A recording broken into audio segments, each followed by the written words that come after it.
Well, hello there, everybody. Welcome to the incredible Mind Skillz Oasis tournament in Dubai. I'm very excited to be here. I missed it last year. Michi, my roommate, is getting ready to play.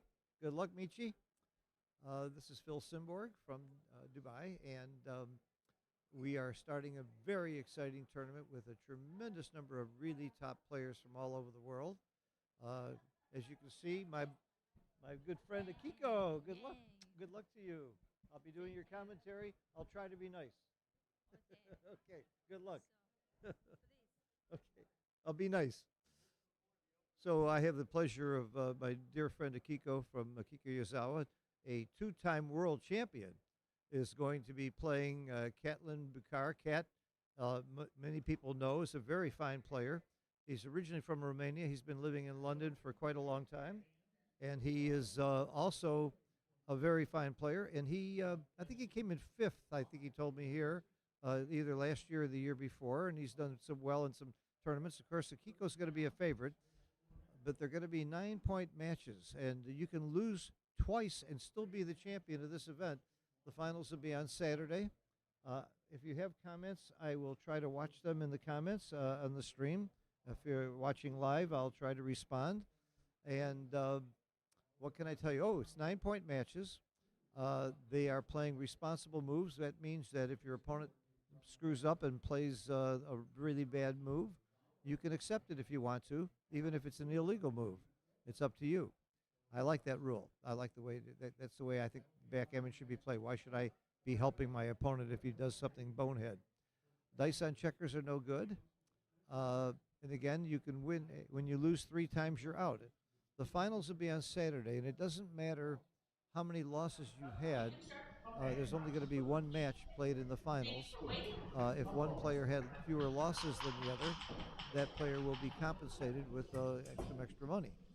So it's a very fair format. It makes the finals very exciting, and I think you're going to see some incredible plays right off the bat. No, just leave it right there. I'm on screen 2. On screen 1 is Bill Riles, and he's got a match with Mochi. I don't know who Mochi is playing. Okay, just for, I'm sure you played with this clock before the pause button's underneath. Yeah. We've already started, and it's interesting that we've got 2 players from Japan right away. We're trying to stream the better players. Yeah, the pause is right underneath.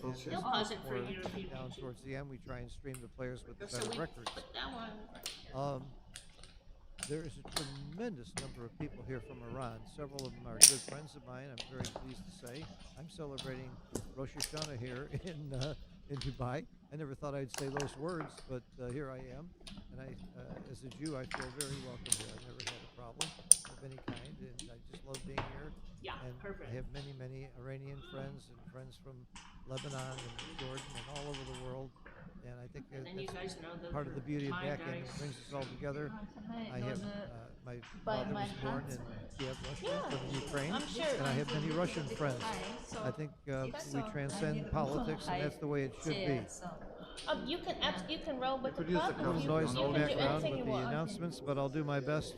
Did you hear want me the well, but smaller? If you're watching, We also have the give me your smaller comments cups if if you you can't want hear that me too. too well. If there's a Okay, hang on problem. 1 second. Again, I would give Akiko the edge in this match. I do not have an XG stream, so you're going to have to rely on my guesswork. There is an XG stream on the first stream that Bill Riles is doing. They're using the baffle box, which I love. It's not my baffle box, but it's still a very good baffle box, and Mind Skillz has some very good backgammon products, and so does my site. That's the purpose, yeah. BackgammonLearningCenter.com. That's the reason why, because I that think we way have an the incredible camera baffle gets the box cube and and you some know, it's boards not and like other off good the board. products. Okay, so We're gonna be here's launching another some cup backgammon size if boards. you would like that. Okay, here we go. Okay. Opening roll. Okay. No. We need a different cup. She rolled double Lucas four. roll. Okay, you both are welcome to start. Thank you. Thank you.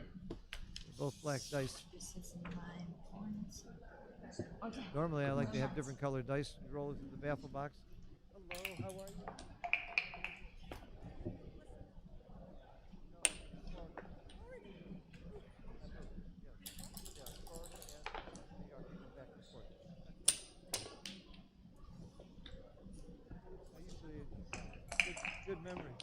Nice to see you. Okay, nice to see. Good luck. This is a lot of people here from Japan, a lot of old friends. That's the fun of coming to these tournaments. Okay, they're off to a quick Is it start. 22 minutes for 9-point matches? Loves these double threes. The clock is on 22 minutes. Of course, double six is a great start for Catlin, and he is being very aggressive, I think, with this cube. I think it's such an easy take. Oh, he's not doubling; Thank he's you just for moving getting it. Okay. I thought he was doubling here, and I thought, oh my goodness, I would almost beaver this for money. Okay, here we go. 4-2. Nothing he can do but come down. I got all excited when I thought he was actually doubling there. Interesting. Akiko's choosing to roll from a cup, and he's choosing to use the baffle box. 6-1 is one of the rolls where she absolutely has to leave a shot. So when you leave a shot, you have two considerations. You want to leave the fewest shots, assuming you don't want to get hit, and in this case you don't. But you also want to put your checkers in a place where it'll help your game later. I don't think this helps too much. If she doesn't get hit, she doesn't want to make the 2-point. So I really like her first play of sliding the 4-point. But this is fewest shots and helps build a board. It's only 11 ways to hit a 1, and if she leaves the 3 shot, there would be 14 ways to hit a 3. You can roll a 3 11 ways, and you can roll 2-1, 1-2, and double 1. Although double 1 doesn't hit there. So here's is also 11 shots, but it doesn't slot anything. This is not an easy play. I would have slotted the 4-point and left the 3 shot, but that's me. And I have the honor of playing Akiko often. We were roommates in Jamaica. We're going to be roommates in Miami and LA. When I say roommates, we're sharing Airbnbs and cottages where we often stay together, and late at night into the early night we're playing some of our fun variations. She's very, very clever and very smart lady.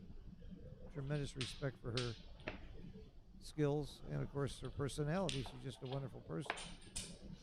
We all know she's won the world championship twice while fighting cancer, and very serious cancer, which she has now in remission. She's doing well, but to win 2 world championships while she's fighting that is a pretty amazing story. I think it's a bigger and more interesting story than Queen's Gambit about chess. In fact, Akiko has written a book. It's in Japanese, and it's currently being translated. I can't wait to buy it. And I can't wait till they make it into a movie. And I say they, I hope I'm the one that does it. I'm working on it. Okay, this could be a double. Clearly, Catlin is up in the race. I think it's an obvious, easy take, so I would only look at market losers, and I don't see too many. I don't see too many ways that Catlin can roll something where on the next roll, Akiko would pass. So I agree with his decision to just roll, go safe. Akiko can roll a 7 or a 9 here. Probably make her 2-point. Or the ace point. I like the 2-point mainly because it also saves me a 6 that I might not want to play from somewhere else. This is why I like this play. And the 2-point's a better point than the 1 point. So there's a couple reasons I prefer the play she made. It's almost a double. It's not wouldn't be too bad. That's a great roll. That might have been a market loser. She might still have a take. Let's see what she rolls.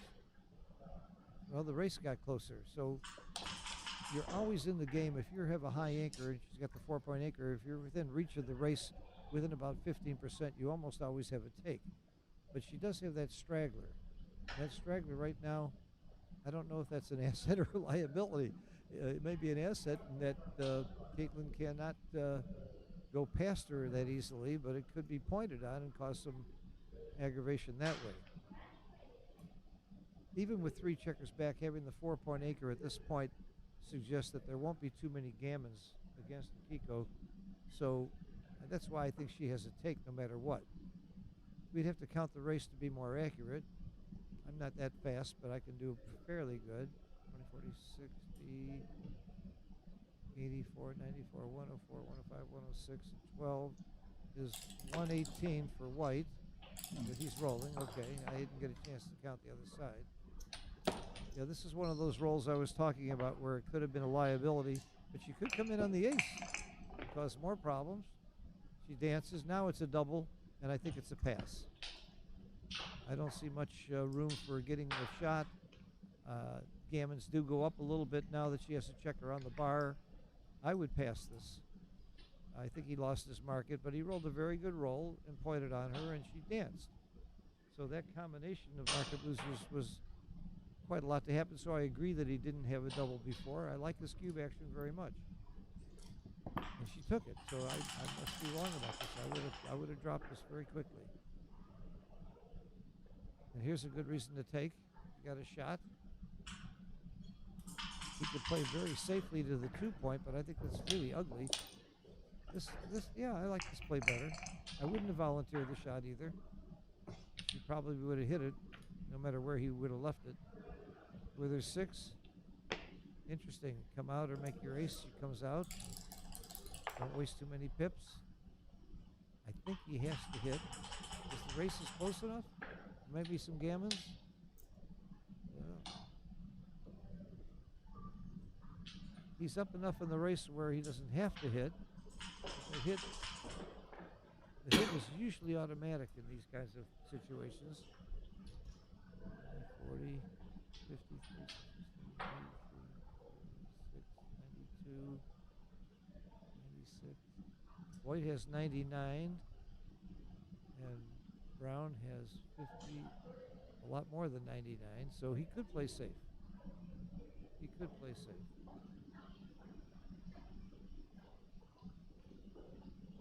He's clearly winning. This is one where I use colorless counting, something I helped develop a few years ago.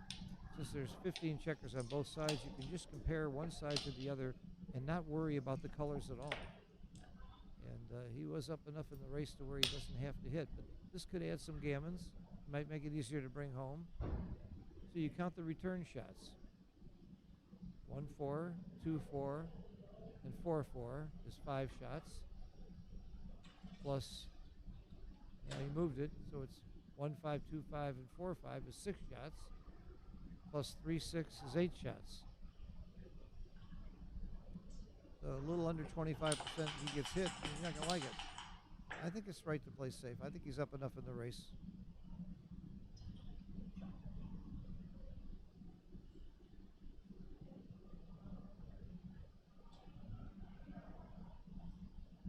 I like that he's giving this a lot of thought because this is an important play.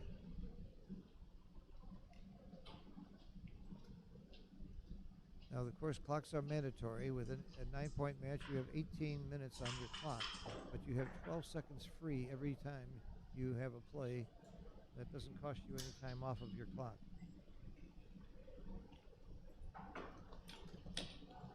Yeah, I think he's up enough in the race not to hit.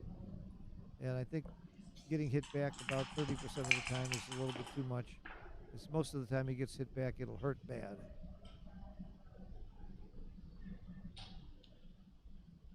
Akiko is thinking about leaving that checker to bother him out there, but he's not going to hit you unless he can hit and cover.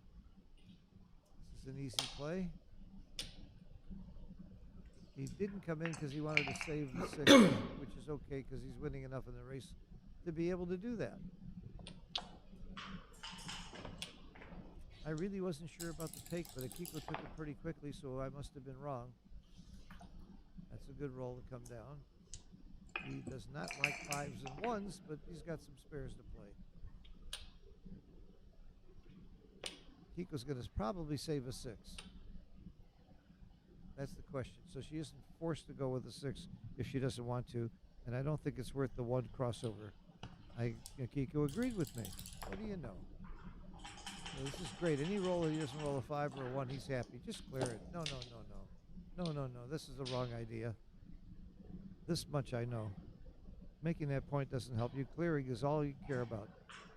You're up in the race, you race. No, I really don't like that. If Akiko had played the other checker inside where she was forced to go with a 6, I might play for the shot and cover. But coming in is almost always right in these positions. Making that point You're not going to get a shot. Why are you making the point? You just want to clear. I don't like this play at all. And again, it could be wrong. Now he's got to worry about 5s and 1s again. And that problem was solved before. Naturally, he rolls a 5. And he may be very sorry he made that other play very soon. What does Akiko do? She's not up enough in the race to race. I would leave 1 back and just run with 1 checker. You're not going to get gammoned with 1 back, and you might win the game. He's got a lot of bad rolls. 6-1, 6-2, 6-5. You slow him down with any 1s, 2s, and 5s. I think it's pretty simple to just run with 1 checker. If you run with both, how much are you down in the race? Well, that is a possibility. Holding the cube gives you an extra 18% winning chances if you're playing for a race. And that's one reason why you might just race here, but I think she's behind too much, plus the crossovers. She has twice as many crossovers. Crossover is a movement from one quadrant to the next. And if Akiko comes out, she has 4 of them, and he obviously has 2 to bring his checkers in. So I think the crossovers combined with the pip count makes the race worse than her just staying. This is my play. I just think there's enough shots here. 6-1, 6-2, 6-5. All 5s are awkward. 5-4, 5-3. Makes it play pretty well. 5-3 plays pretty good actually. Hits and covers.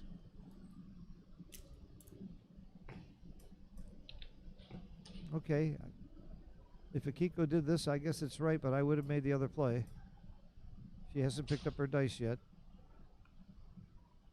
I don't think there's enough cube vig. That 18% doesn't give her quite enough to have enough good running chances.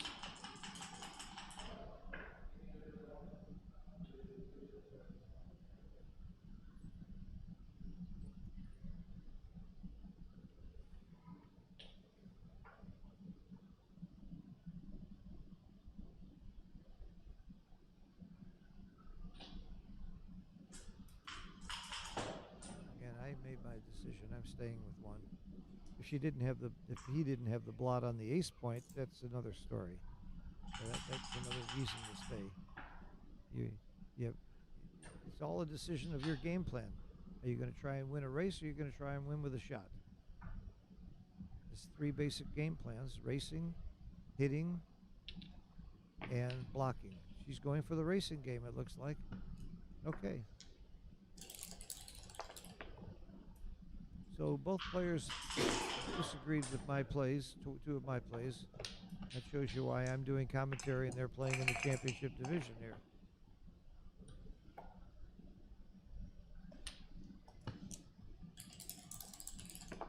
Kiko, your race doesn't look too bad now after his 2-2-1s. That's the right play. You slot the open 5 or 4 point instead of bringing in your last checker. That was a very good play by Kat. Now this race looks pretty darn close. It's like, oops, there we go. As soon as I open my mouth, it's third foot. Not so close anymore. Kiko was catching up, though. She was starting to look pretty brilliant for running. It ain't over. It ain't over. 1 big roll by Akiko and a couple of more bad rolls by Kat.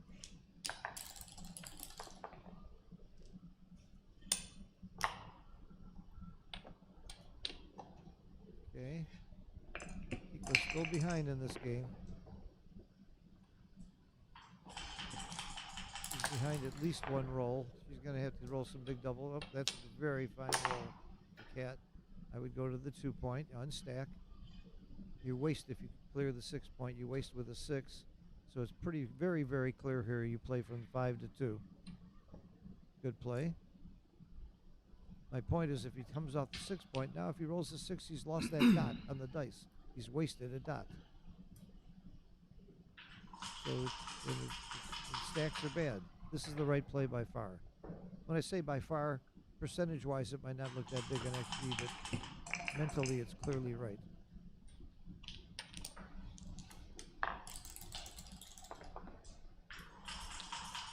Now it doesn't matter what he does, it's gin.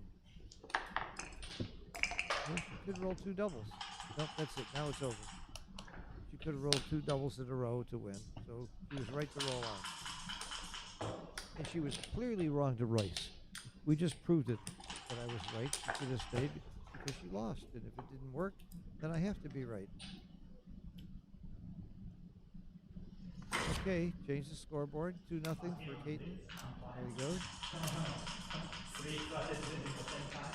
By the way, I've seen Cat at many tournaments. I've never seen him mad or upset. He's just a nice, easygoing guy. I like him quite a bit. So please don't think I'm rooting for Akiko. It's not my job to root as your commentator, although, of course, she is a very good friend. But I want to see the player who plays better wins. That's always my preference. And, of course, it happens sometimes that the better player wins, and the one that played better wins. If you play better, your opponent could still win with enough luck factor, but the better you play, the more luck factor your opponent needs. So that's why this game really, truly is a game of skill. In fact, we even have a chart that shows how much luck you have to have depending on your performance rating difference, your PR rating difference, which is a way to measure how you play compared to Extreme Gammon, which is the accepted software, the best software in the game right now.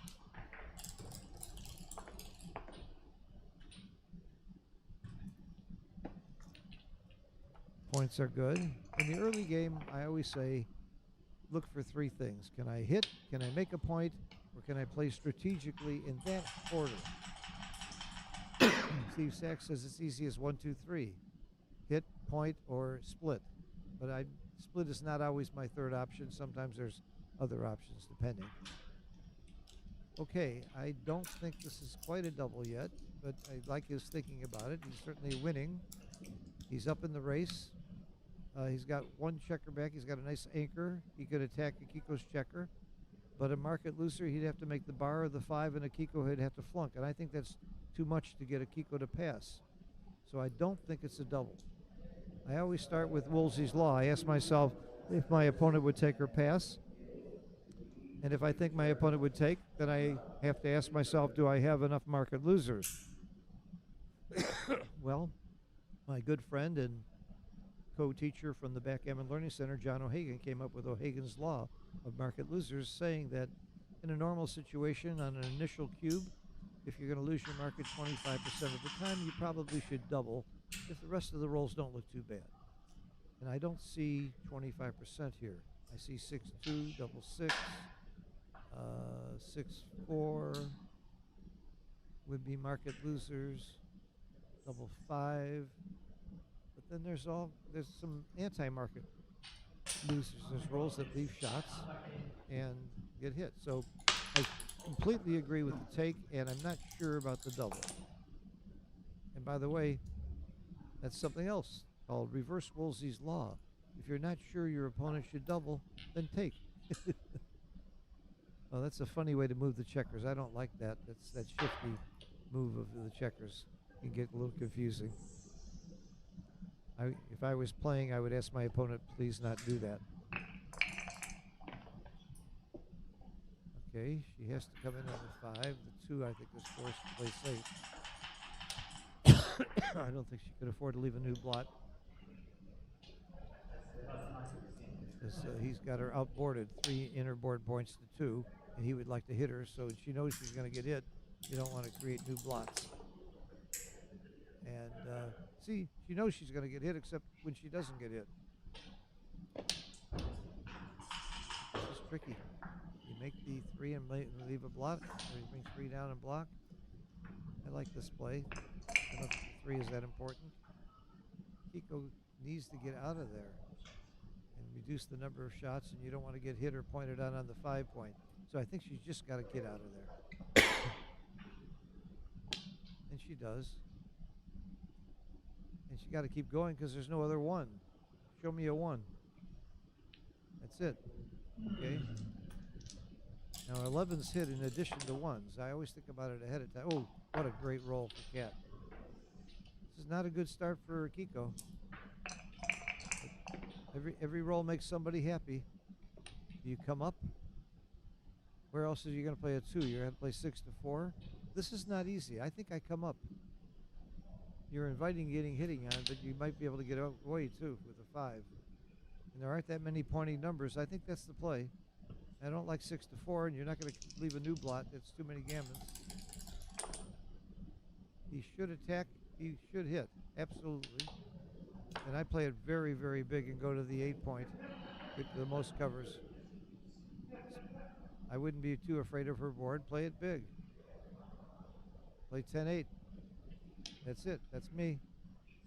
If Kiko doesn't hit here, it's Gammon City. I like this play.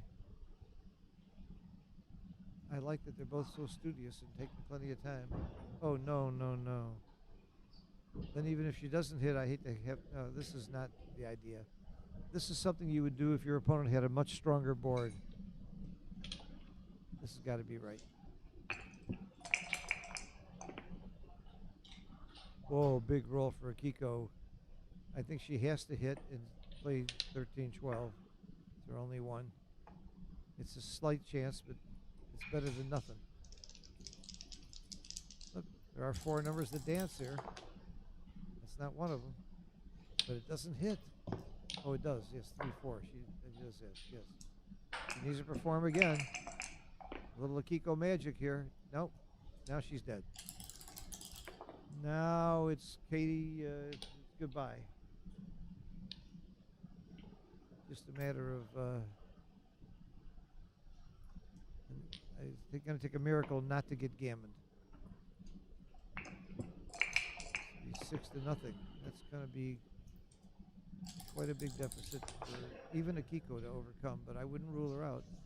Okay, now he makes the prime. Nothing bad can happen from here. Double ones is the only thing that could be exciting. He'd like to pick up that other checker. You don't really need it for a gammon here. It's not that critical, believe it or not, to pick up the second checker. In fact, picking up the second checker could give her a chance to anchor. I like the slot. I like the slot very much. Make that point, close her out right away. And if you get hit, it's not so bad here. No, I would have slotted. I wouldn't be surprised if it's wrong. Ooh, came in and safety to checker. He should hit now if he can. And he can. He can do more than hit. Okay.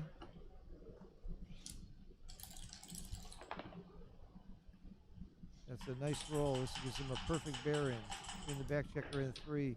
This is perfect. So you can pretty well assume he's got a gammon if he doesn't leave a shot. And this is one of his worst rolls. Now he has to roll a 1 or a 3-2 on his next roll. Oh, but she came in. Now he doesn't have to worry about the shot.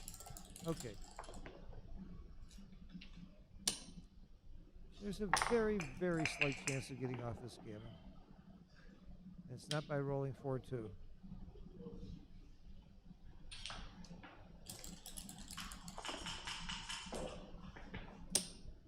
I like Akiko's take. I would have taken this cube in a flash. His double may have been early or it may have been good. I don't know. I have to wait until XG.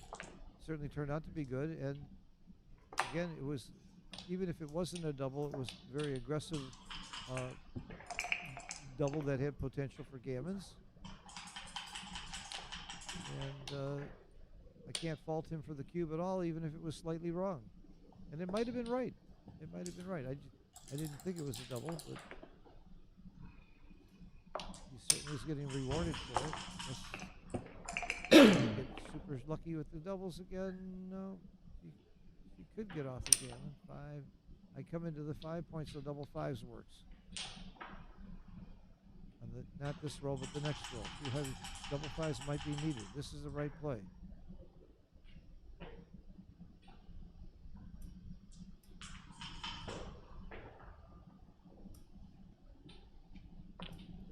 Good play. Very little chance of getting off the gammon. She's trying her hardest and thinking about every possible roll. Right, she brings 2 in, and then just every double will work. She has to roll doubles, and it doesn't matter what doubles it is. And she's off the gammon.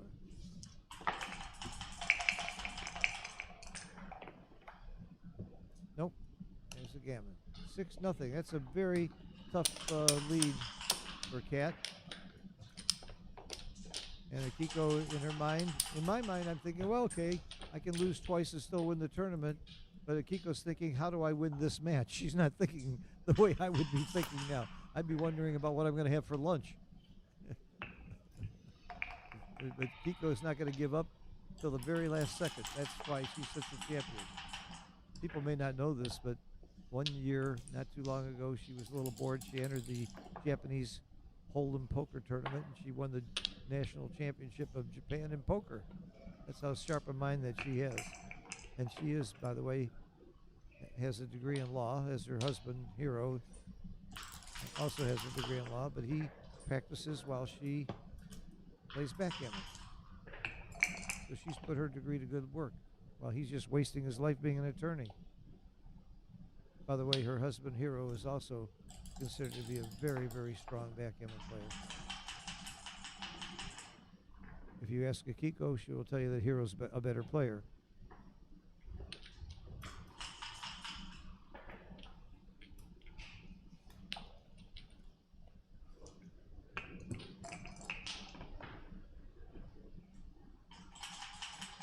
Okay, that was a great shot from Akiko. See, she has not given up. She's fighting. She's a fighter like you've never seen. I think that can be said of almost all the very top players, though. I rarely see any really top player give up if the score is 11-0. They're fighting for every inch. Part of it is that they want to play well. Whether they win or lose, they look at their matches afterwards and they're embarrassed if they play over 3 PR. These really top players, so they're just concentrating on every play, getting it right, and they hope they win because all they can control is how they play.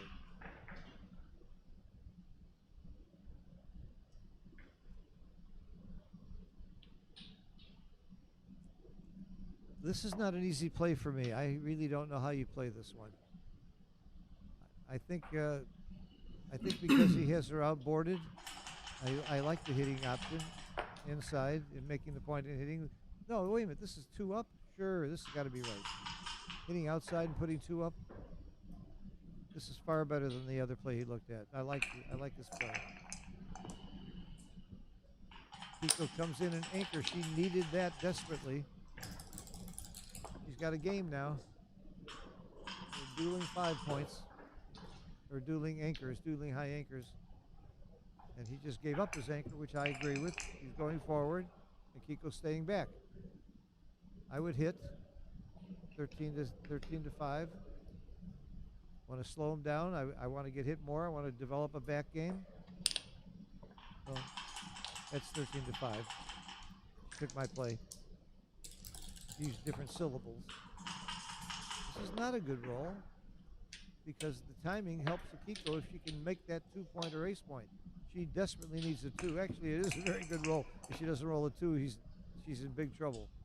He's too good to double, and look, he recognizes it instantly. He doesn't have to wait and think. If he had a double there, Akiko would have to pass, and he's going to win a lot of gammons here.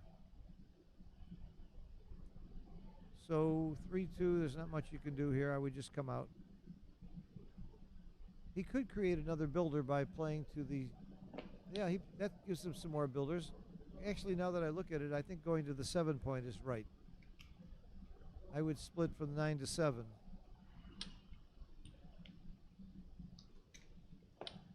Okay. It's all reasonable. But I think your goal there was to stop her from making the 2-point. You wanted as many builders for the 2 as possible with 2 checkers up. So I would have played more aggressive. Now you split for sure. Absolutely right. You switch, I meant, for sure. One down here. And I would, yeah, they're fine. Yeah, he's got a very strong position here. Akiko's wondering, what do I have to do to get in this game? And she just got a good start. He's got to hit her off that 6-point. He cannot let her anchor there. And he does. And I would not lift. Akiko's got no board. Oh no, I wouldn't lift. You don't need the. I would have taken the chance. He doesn't need the 6 points, so there is some merit to his play. He's going to pick and pass, if he's consistent. Again, I would have not lifted any of those when my opponent has a 1-point board. I would have made my 6 point. Greatest guy ever. Sorry. Thank you. Nice to see you, Hussein. Thank you. Nice to see you. Welcome, welcome. It's been a while. Thank you. Bye for now. My good buddy Hussein just stopped by to say hello. Scared the hell out of me, but he said hello. Okay. Again, I would not have lifted off the 6 point. A little later on with more checkers further around, I would have. But he had plenty of time to make that point and to come in. So that's where I would have disagreed with Cat's place.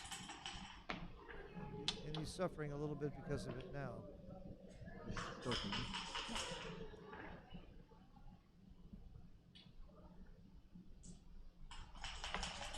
The hit is automatic. So he's been lifting before. Why not lift now? I don't understand the difference. I'd be more inclined to lift now than before. Yeah, I think this play might be right now, but earlier I thought he should have been leaving that point. And he allowed Akiko to get her checkers in like 2 or 3 rolls. She had 6s that came in and gave him some headache. He's still too good to double. Don't double here. Don't double. There's no. I don't see an immediate sequence where he's going to get in trouble. 5 down, 4 in. I think he was just taking a drink. I'm glad he wasn't thinking about doubling there. Akiko knows she's gammoned anyway, so she is not worried about trying to race off the gammon. She just wants to make points if she gets lucky and gets a shot. And it's not that lucky. I mean, there are plenty of numbers that leave shots. 6-1, 6-2, 6-4, 5-4. That's 8 numbers right there that leave shots. She's got a reasonable chance to get a shot and hit it here. He's still too good, though. He might not leave the shot at all, and he didn't. Very strong roll.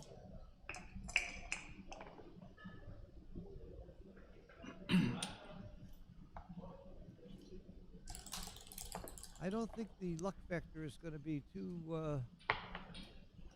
unlopsided here. It's going to be pretty lopsided. Not to take anything away from the Cat's play. I think he doubled very aggressively and played very strongly. And I like this play quite a bit. I a couple of small plays that I wasn't wild about, and I could be wrong. Cat's a very strong player. I could be wrong. And if he was, by the way, the plays that I disagree with, I don't think they were huge factors.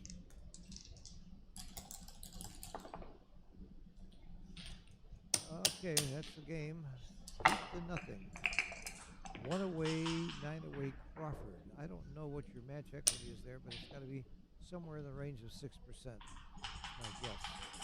In other words, I think Akiko's winning chances in the match after this game would be something like 6%. That's not small in backgammon terms. We've seen half of 1% win. It happens. So I promise you she hasn't given up one bit.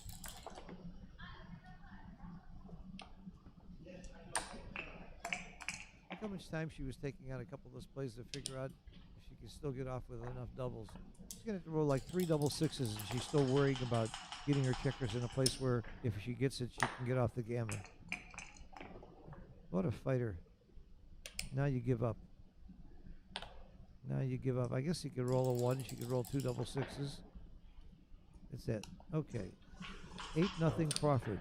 Now, if I were Akiko, either after the last game or this game, I would have taken a break. You're allowed 1 break each per 9-point match. And Akiko doesn't subscribe to that theory, I guess. But after you get clobbered in that last gammon, I would have gone for the break. Well, it should say Crawford now. Yeah, they're changing it. Good. The scoreboard shows the Crawford, and it's a very nice scoreboard with that feature.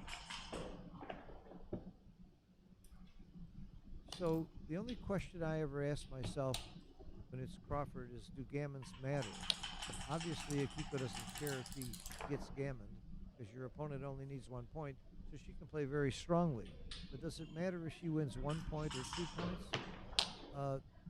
Not really that much, because if she wins 2 points, it takes away his free drop.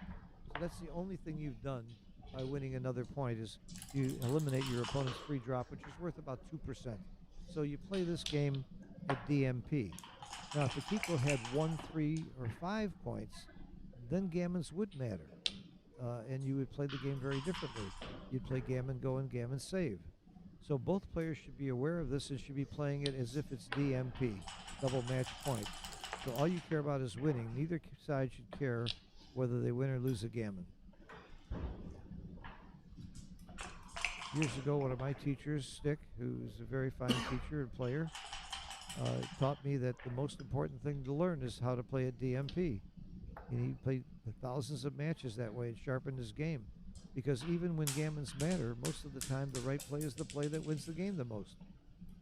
One of the theories behind that is you never get gammoned on a game that you win. And you never win gammon on a game that you lose. So gammons can maybe take care of themselves a little bit. Now, of course, there's exceptions to that. There's times where you're clearly going to make a play that wins more gammons that could risk games. And at certain scores, that's going to be very right to do.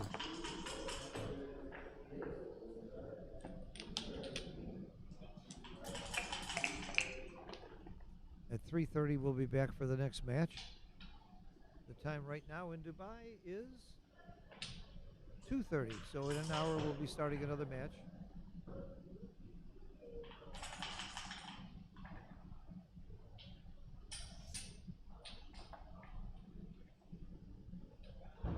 This match is far from over. If Chico wins this game, we could have several more games. But she has to win this game. And Cat's got an edge again. He's got his bar point made, and he's just hit her. So he's got a slight edge in this game.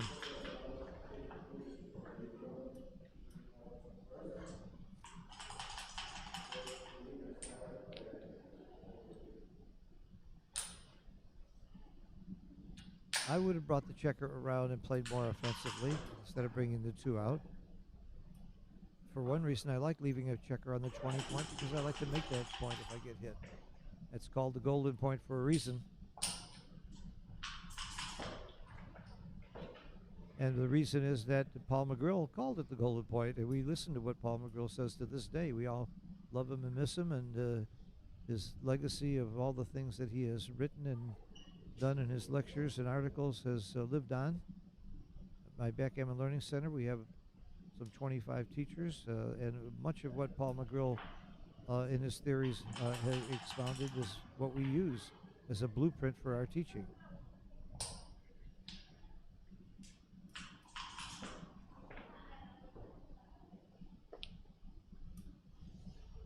That's my play. I like this crossover. I like to have the extra checker shooting. This is something I learned from Joe Sylvester. Offense, offense, defense, defense. You're taking the offense here. So be offensive. Coming out is a defensive play. Coming around is more offensive. Now that is very offensive. And it could be right. It wouldn't be my play, but I can see some value to this. I think if you needed gammons, that might be the right play. But since gammons don't matter, I think that's a little too rough. It's unnecessary roughness. Okay, all these plays were reasonable. I would have come around. And again, I don't think it's a huge thing. Akiko keeps herself in the game by anchoring and hitting. A very good roll for Akiko. Gets hit back. But she doesn't mind that much because, again, gammons don't matter. Akiko plays back games as well as anybody. You hit loose and you make points. I think I hit. Oh, I don't know if you want to break your midpoint. That's the problem. Yeah, I do this and make the 4 point. She's thinking about making the 2 for the big unstack. And either play I think is fine. I like this as opposed to hitting or giving up your midpoint. 1993, Kit Woolsey wrote an article on the importance of keeping your midpoint. This is well before computers. And he turned out to be right. The computer agrees that situations like this, you would love to have your midpoint. By the midpoint, I mean the 13 point on the outside.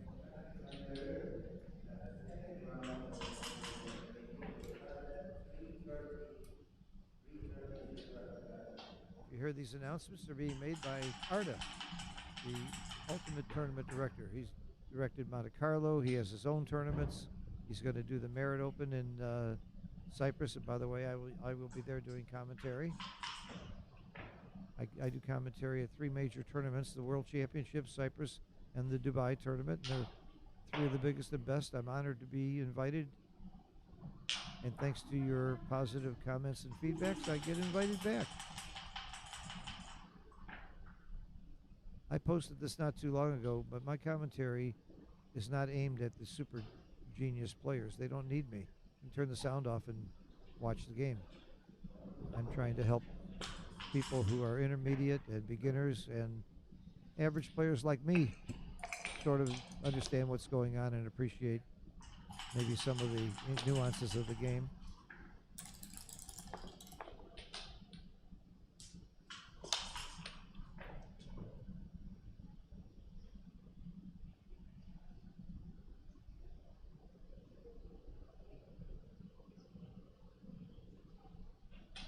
Somebody noticed, said the sound is very low. Is it better now? Was I not speaking into it? I'm just looking at your comments, and thank you for the comments. So I guess I have to speak more directly into the microphone. I will do that.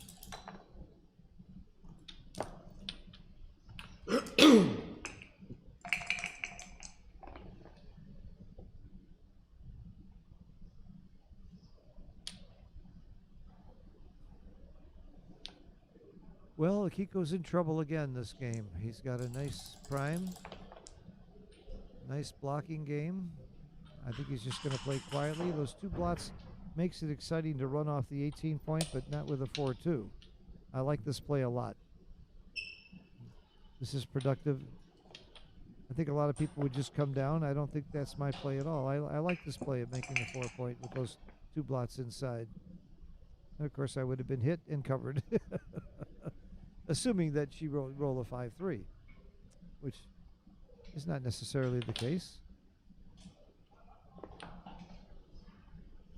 Akiko again has to hope for a shot. 5-2. It could be a time to run off the 18. There's 2 blots inside. It might have been right to run there.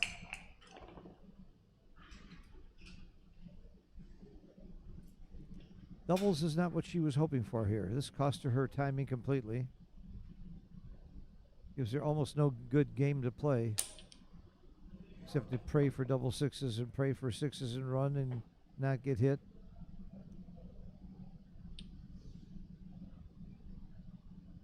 This is a creative play that I would not have looked at. It could be right. She's fighting hard to find a way to win this game. And this is a very tough game to win. She's losing 8-0, and she hasn't given up. Double 6s, 1 of each. 1 of each. Take a little risk. No. I would not have gone to the ace. There's 2 blots in the inner board. It's time to come off the 12 there. Put checkers where you want them. You got to clear that 12 point sometime. Do it while there's 2 blots in her inner board.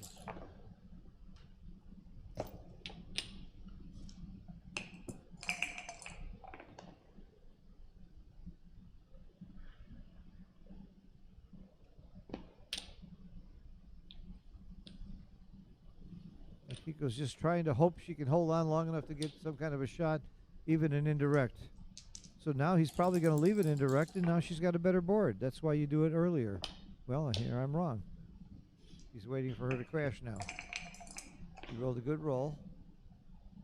Now she starts to crash.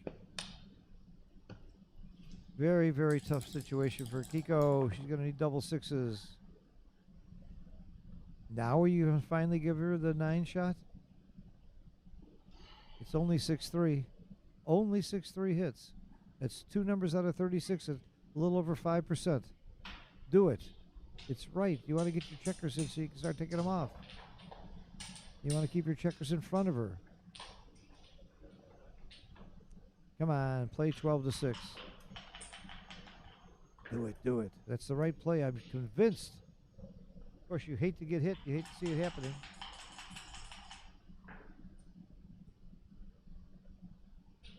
We'll work on the sound. Thanks for your comments. I'll talk to Tara about raising the sound level on these mics. Of course, Tara and Bill are in charge of the streaming and have great technical skills, great camera angles. You're getting to see a lot of good stuff. Well, I don't think you're hitting loose unless you want to. No, hitting loose had to be right, especially with the blot. You can't just let her run out and give up. That was very good play, hitting loose. And here is a hit and cover. 11 numbers, 31% hit, and if she does, she's probably a winner. She can get a big number out. Dice on checkers doesn't count. Not at this tournament. She missed. He needs a 5. No, but he gets a lift. I agree with the lift here, because you lose it. Well, of course you'd have to roll a 2-6 not to break probably, but it's still a smart lift at this point because he doesn't need any gammons. Just bring the game home and it's all the match is over.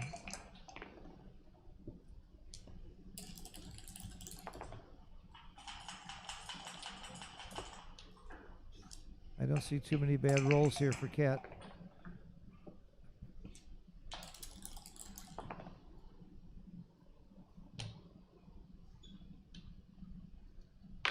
And then I play 6 to 5.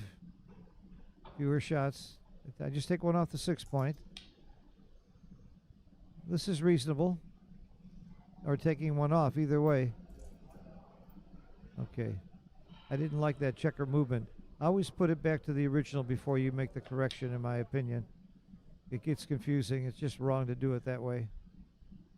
It's just a matter of not just etiquette, it's the rules. This I hate. This I don't like at all.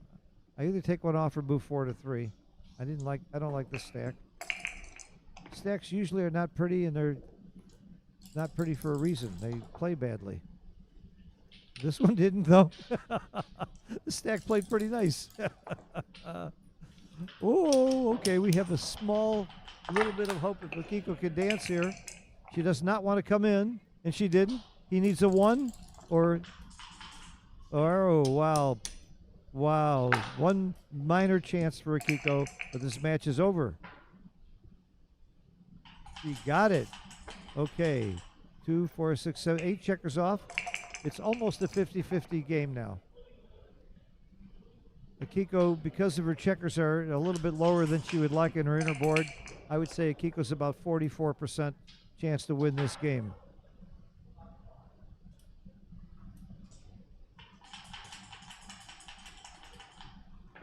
With 8 checkers off and a perfect bear off, it's exactly a 50-50 game if your player is holding the cube and has cube access. There is no cube here, and her checkers are not very well placed. I would peel 3 off now. I take 2 more off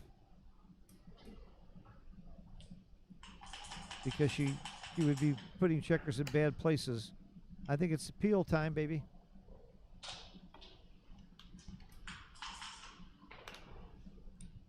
And she does not agree.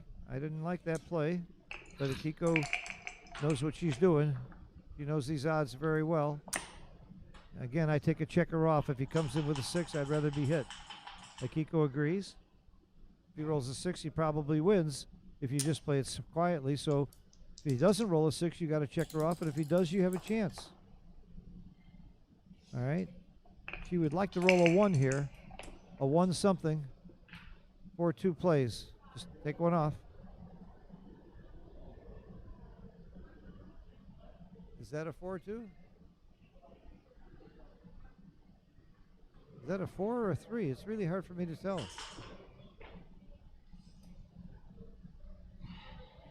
I guess it's a 3-2. No, 3 would be 3 o'clock. It's a 4-2. Why don't you just take one off if it's a 4-2? I'm having a funny time reading that. The 3 is usually is diagonal, so I know it's a 4-2. Okay, just take one off the 6. What's going on? What else are you thinking? What options are there? I'm missing something here.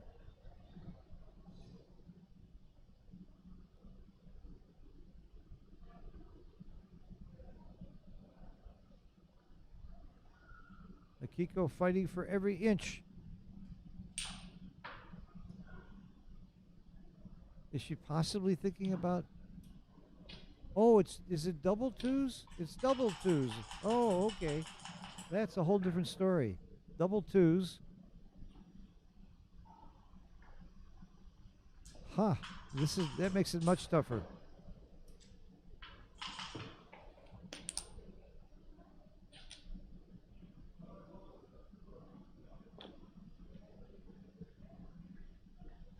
I think you're at the point now where you don't want to leave blots.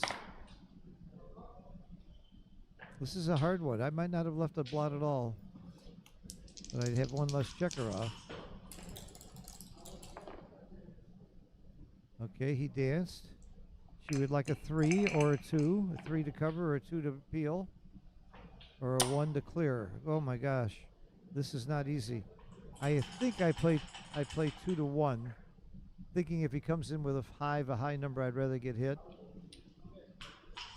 Maybe this is less repeaters. I don't leave 2 shots though. You got to lift one of them. I would lift off the 2 point for this reason. Maybe repeaters. I don't know. My thinking is if he rolls a 2, it's not that good anyway. If he rolls a 5, it's a pretty good number. And if he rolls a pretty good number, I'd rather be hit with it. But these are tough. He needs to hit or come in now. He needs to perform. That's performing. It's a close game now. Very close. And I think Akiko might be a slight favorite here. Yeah. 4 roll, 4 roll. Akiko's on roll. She's a favorite. Yeah, what a fighter. What a fighter. He's going to need doubles. Yeah, he's going to need some doubles. 1. This game is over.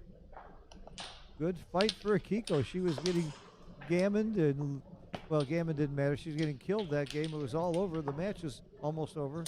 Now it's 8-1 post Crawford. He has a free drop.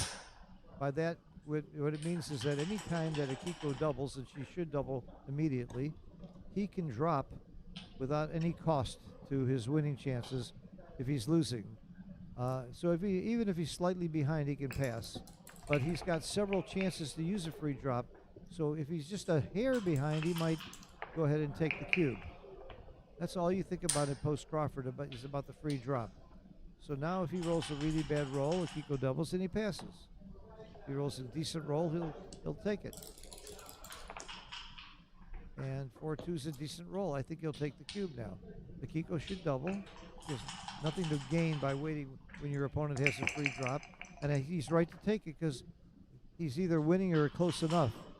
And if you lose your free drop, if you use it once, you can never use it again the rest of the match.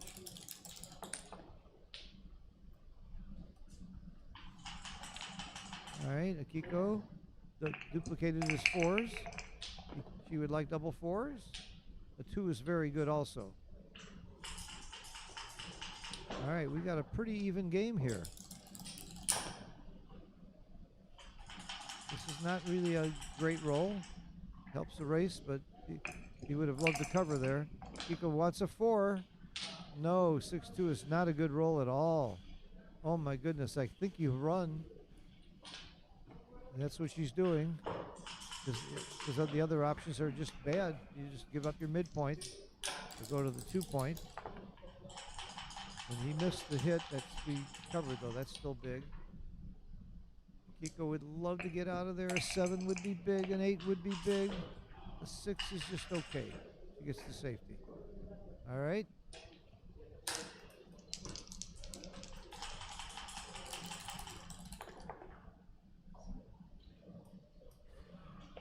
Four, 3.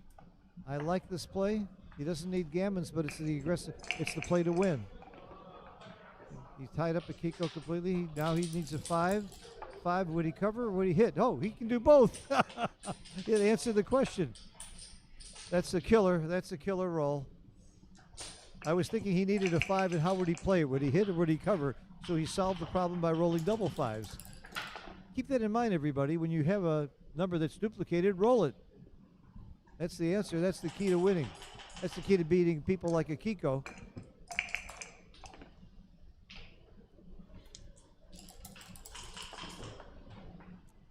Come back at 3:30 for the next match. Of course, I'm assuming this match is almost over. Kiko doesn't have a lot of chance here in this game. Maybe 3%.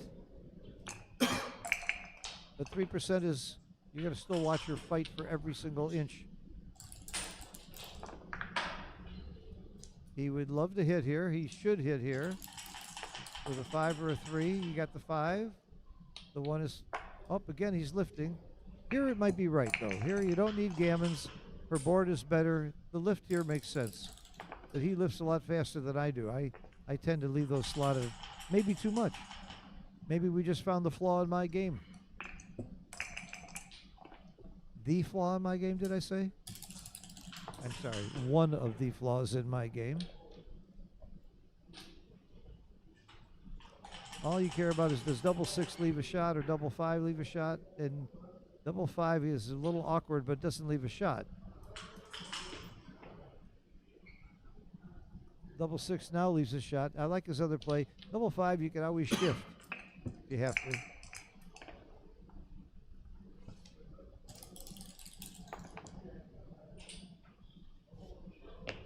Now double 6s leaves a shot. You don't want to do that.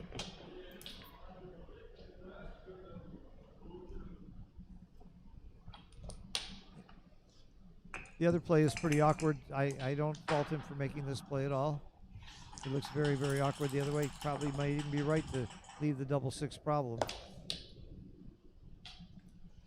Okay, it was forced unless you want to leave a shot. Mike Spavani, what do you think of Kiko's chances are here? 100%. God, I wish I had some cash on me. I could take that bet. We never let a Kiko out of this game. She would love to roll a 2. They get a. Oh, this is the last roll she wanted. Match over. Congratulations to Catlin for playing very, very well. He was very aggressive on the cube, and it paid off. And he got that gammon on that second cube, and he played well. I think he rolled well, of course, and. Very happy to see him move forward, and Kiko is not out of it. She can lose once more and still win the tournament. So we'll see her some more, and I'm sure we'll be streaming her again in the future, maybe in the finals. Stay tuned. Thank you for your comments. Hit the like button, and I will work on the sound for the future. Bill Simborg signing off. Switch to the #1 stream, and you can watch Mochi with Bill Riles doing the commentary. And it looks like they have a very close match. It's 3-4 in a match tonight. So go over to stream 1 and watch that match if you haven't been.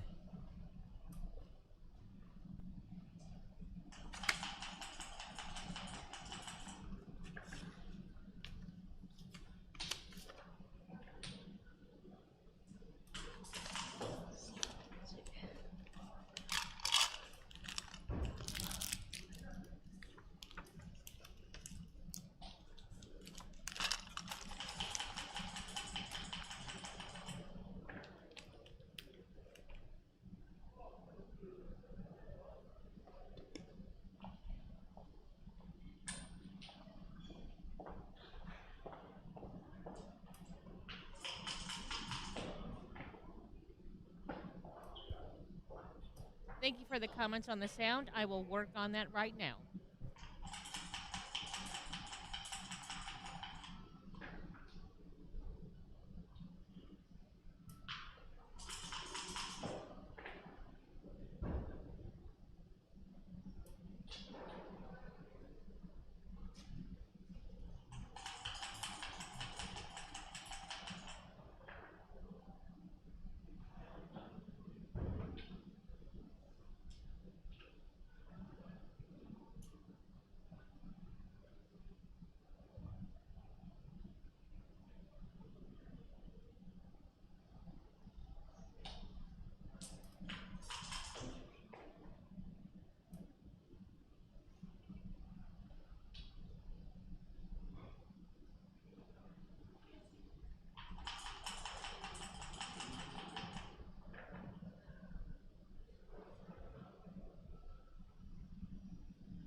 Okay, Backgammon fans. Okay, players are kindly requested Bill Riles to here. go to their tables, please.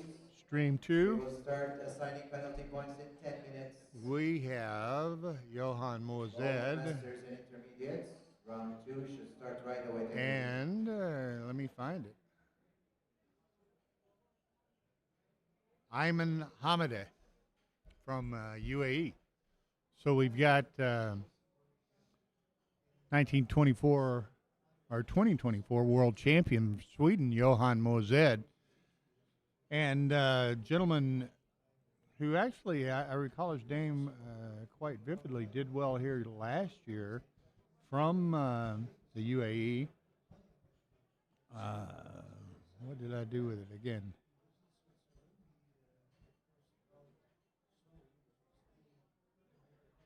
Mozed Ayman Hamideh. So Tara's getting both those matches set up over on Stream 1, which is the Backgammon Galaxy YouTube channel. Phil Semborg is doing Michi and Johannes Leverman from Germany. And here on Stream 2 on the Ace Point channel, we'll have Johan Mozed and Ayman Hamideh. So, should be exciting. They're apparently a little bit of software server problems in getting the results in and the draw done. Plus, I think there was one extremely late match, which also adds to that delay. But we're going to be going strong here soon. This is the first day. This is round 2 of the Oasis International Cup here in Dubai. It's a Swiss format. You can win the tournament. Last person with 2 lives or 2 losses. Last person was less than 3, let's say. And you keep playing until you have 3 losses. So here we are. Ayman Hamideh, Johan Mozed. These guys both won their first match. So they, Swiss format. They're paired with each other, as are and the reason is Leverman and Michi over on Stream 1. These are So not shiny. couple of great matches that have been presented us here. We don't have any glare, and it's really easy for the Tar's getting commentators. Johan and Ayman kicked off, and then she'll be over there getting Michi and Leverman kicked off. Yes. So can we start? Here we go. Okay, thank you. Good luck. Good game. 5-1, Johan. I was teasing him a bit. He's a good friend of mine. He's now a former world champion. Before the Monte Carlo this year, he was the reigning world champion. But quite an accomplishment for anyone. So congratulations to him. And nice to have some UAE representation here. Ayman Hamideh. So again, we're on the Ace Point YouTube channel, the Stream 1 with XG feed, and Phil Semborg doing that is on the Backgammon Galaxy YouTube channel. We would like to thank Backgammon Galaxy for the use of their YouTube channel for the coverage of this tournament. And what else? Be sure and hit that, smash that like button, as Mark Olson will say.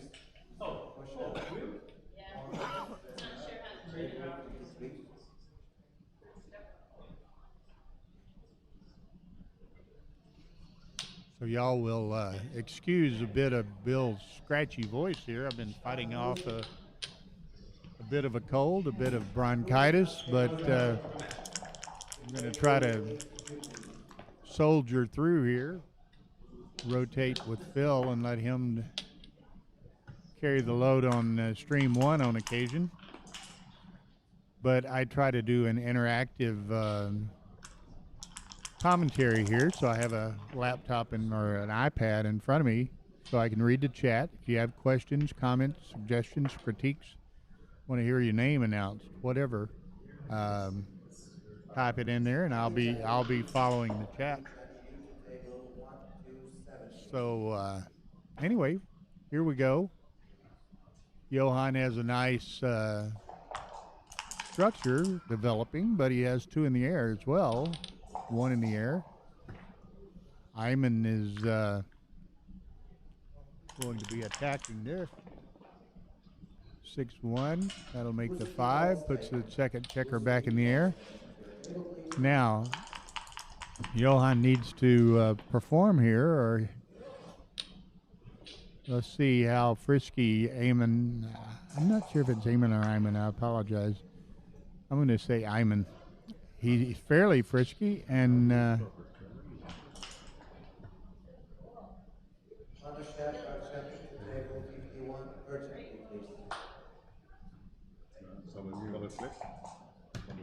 I guess they got that settled. How do you stop the clock? Excuse me? How do you stop the clock? Let me get Tara to tell them how to set that pause.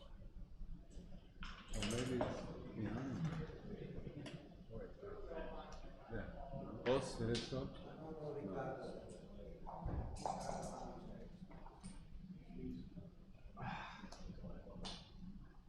No, it stopped. Okay, it stopped. It paused. So there's a... How do you pause it?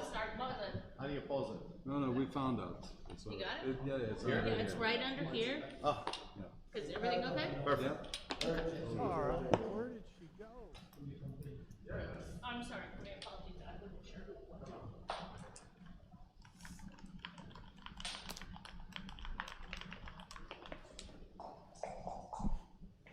Okay, we got that straightened out. Neither one of them was familiar with the new tap and set ZMF clock. Pause button is actually under the top surface. You have to reach around underneath.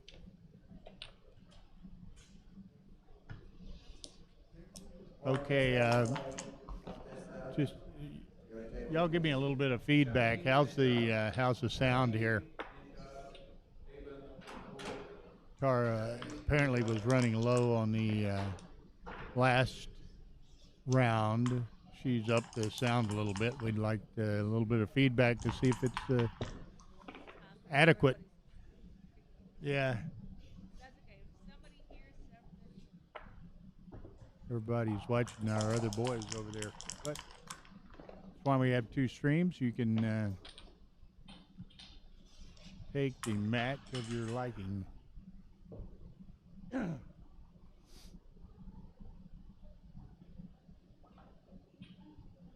Okay.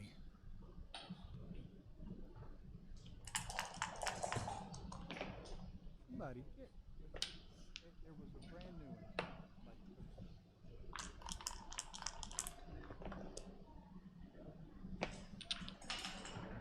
Please. Okay. This time Johan gets the cube in. They get the clock paused.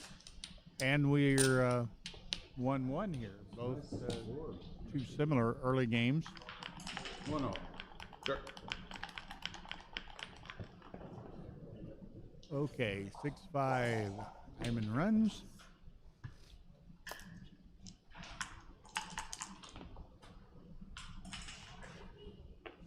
6-3. And standard openings here.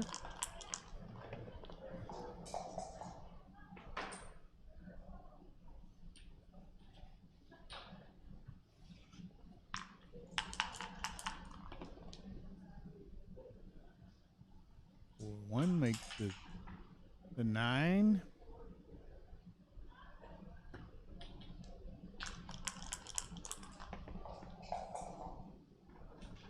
Were you going to give me a water or a drink? Okay. Okay. Thank you.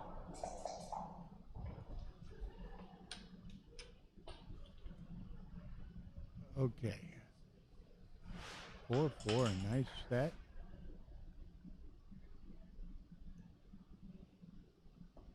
It's interesting. Mozed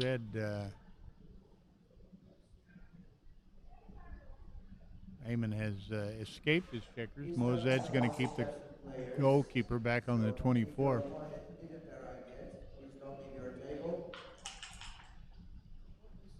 He's counting it here, whether he wants to make that running building play or not. He's going to put it back. He wants to keep more interference as he's well behind in the race here.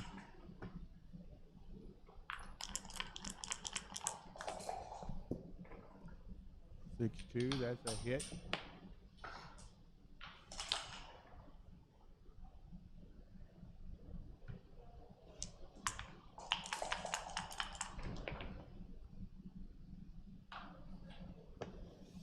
Four, 2.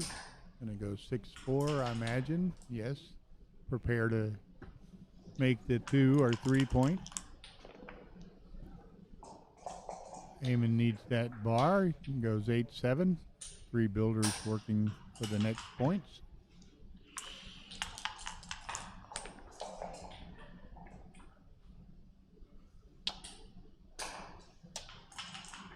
Okay, he's going to go ahead and safety up. Now that's, he has the advanced anchor. He's well behind in the race, but Eamon can play awkward roles behind him. Instead of 5s, he'll be counting this. I suspect he brings them all down.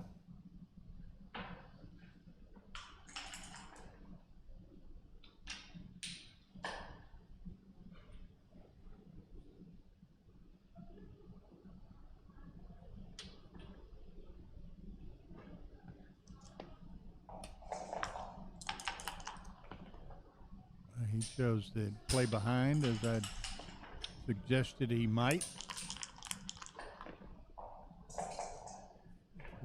4-2. I can't believe how he's got to have a pretty substantial racing lead here. I'm a little surprised he hasn't at least paused to see where he stands in that regard. 5-3 makes the 3 point.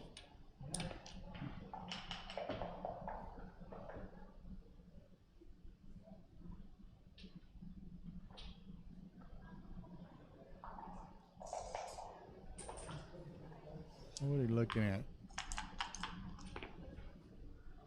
6s. There went the lead. So what lead he might have had disappeared with that roll. Now Johan will be counting and contemplating a cube.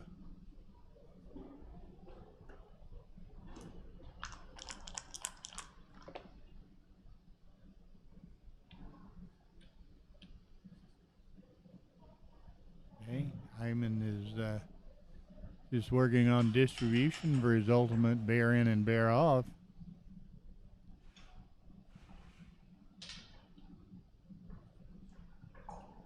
Not going to leave a shot on the next roll in any fashion, so he 6-5 now. Johan will count this. Looks to be well ahead. 14 times 6, 84, 86.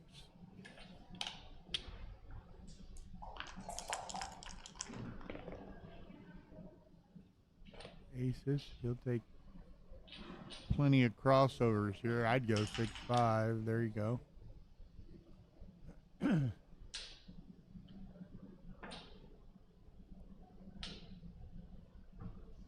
What did I say? 84, 86. What's that? 35, 51, 59. 82, 87, 90. 86, 90. So it's very, very close. 4-pip lead by Mozed.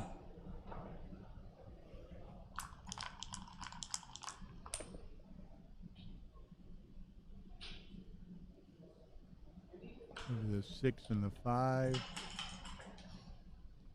He's got like 8 pips now, as I recall.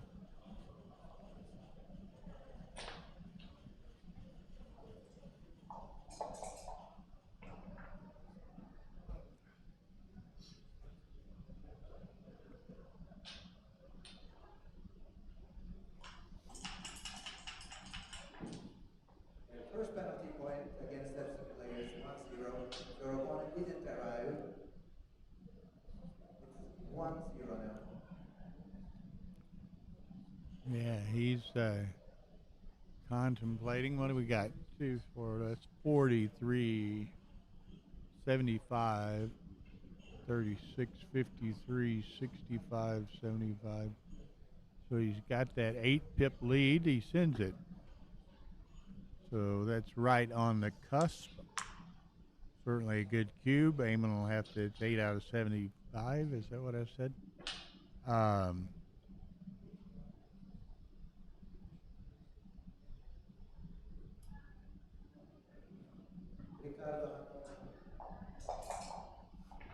Takes it. Not unreasonable. Like I said, it's right on the cusp of a cube.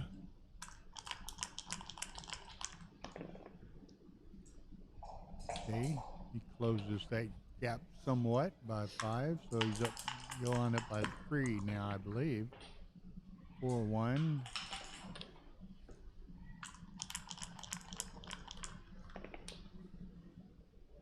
Six one can take one off, but distribution greatly favors Johan here.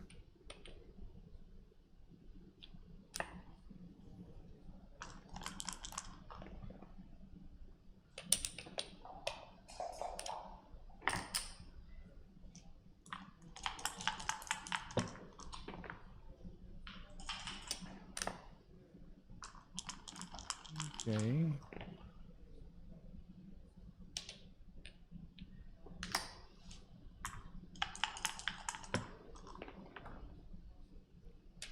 Okay, Johan still maintains a bit of an edge here, although distributionally he's not as substantial as the count might be. 3s will work.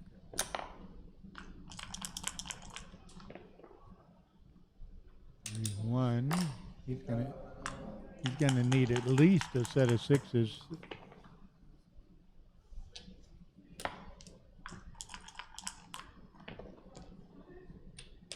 Close, but no cigar. 6-4 rather than the 6-6. 2-1 needs a set of 6s soon. 5-1. He may have a shake at the 6s on the next roll. He does. Got to have it. 6s and 6s only. Okay. 3-1. Johan Mozed. Yep.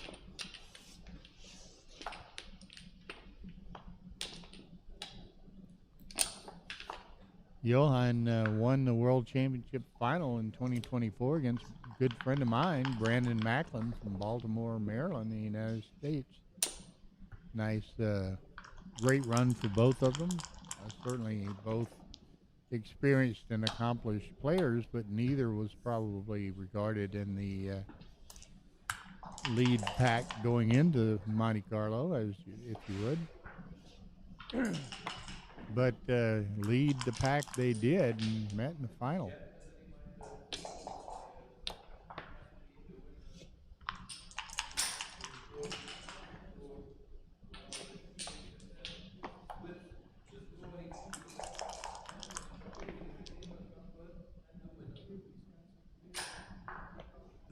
Oh, pardon me.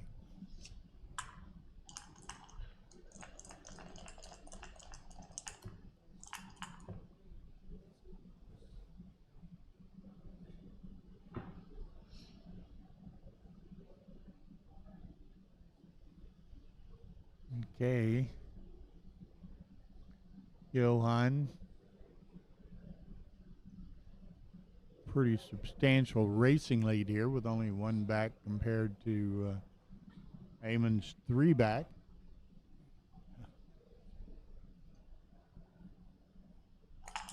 And a fairly good positional structure. Chooses to roll, runs that checker. He's escaped both now. And without a performance by Eamon, and Eamon does perform, without that, Johan would have probably been cubing this, but it wasn't to be.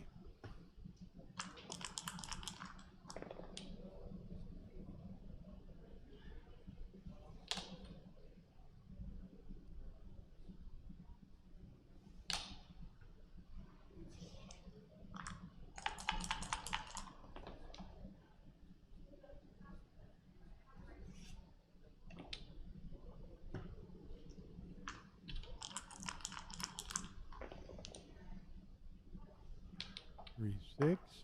Gonna come out.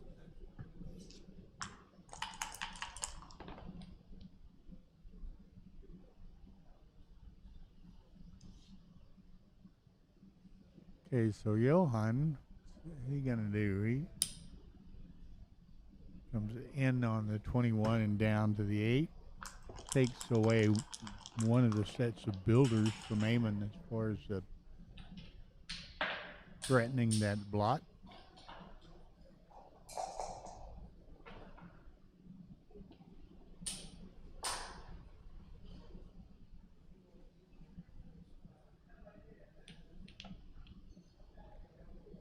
Okay. Taking the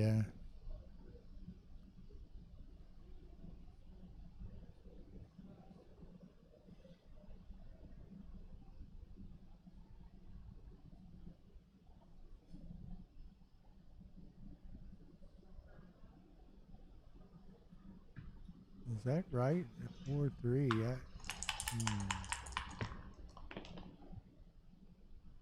5-2. Gotta go to the 6, I guess.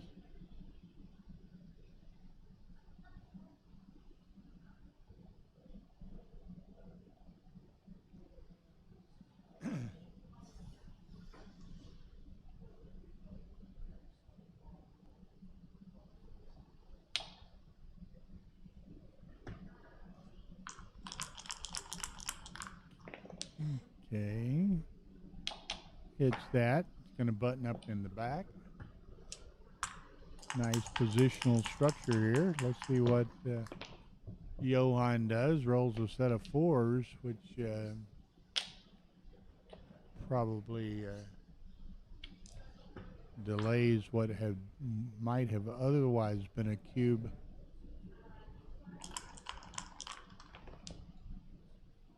Threes, nice set. 4s and 5s. Very possibly an incoming cube on the next play here. He's already shown a propensity to have a bit of an itchy trigger finger. There it is.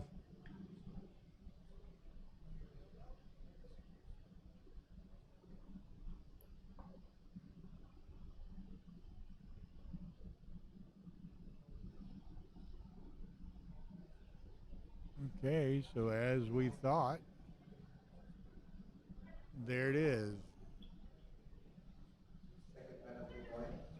Eamon taking a picture, as many players are prone to do. They can go back and immediately after the match run it through XG, get some, while their thought process is still fresh in their mind, and gauge their play and have better understandings of the errors they may make.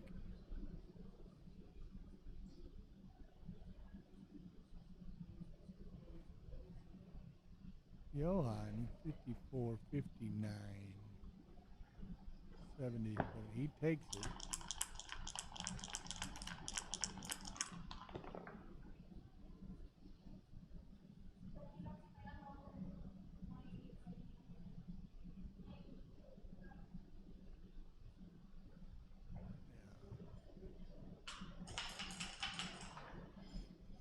Some options here. Kind of a bit of an odd play. I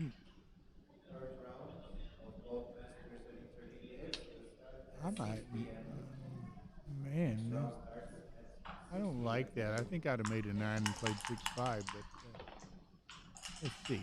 3-1, that's going to make the point and slide on the 3.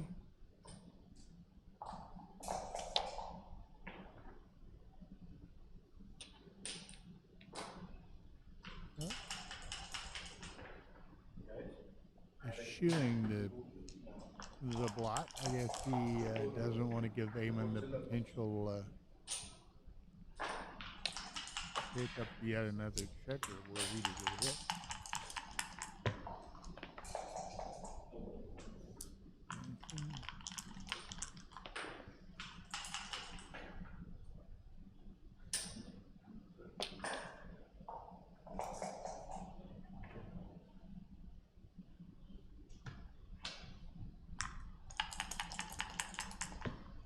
his first dance.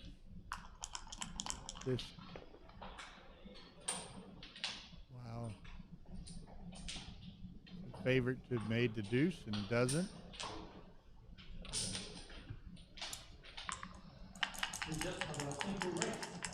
Goes to the 5 rather than leave another blot. Gets hit, but Johan's got to find a 4. Play the 9.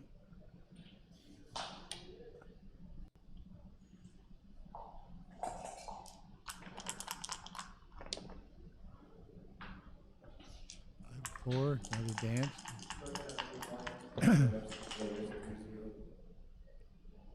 6-4, he's out.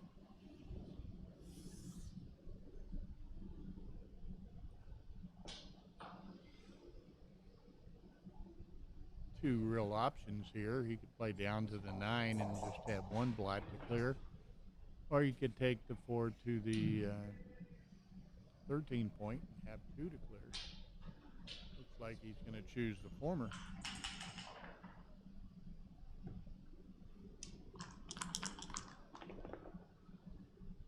Wow, dancing again.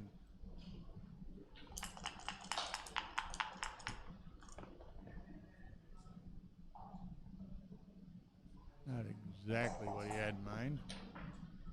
Take the ace point.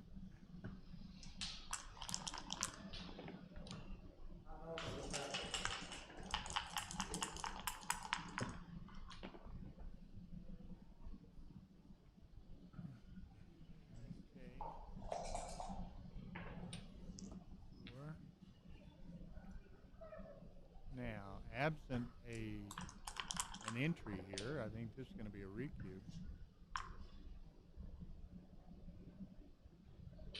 Very volatile, dangerous position for aiming. Johan rolls on. So he'll take it to the 10, dupes the 3, doesn't provide a indirect shot from the bar.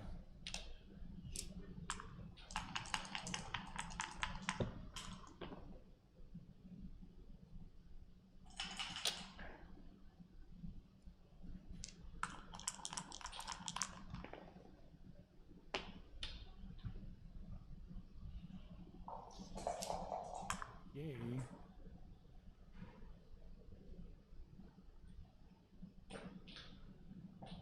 There's the recube. He's going to have to let this go substantially down in the race. And it's a centered recube. 5-1 Johan.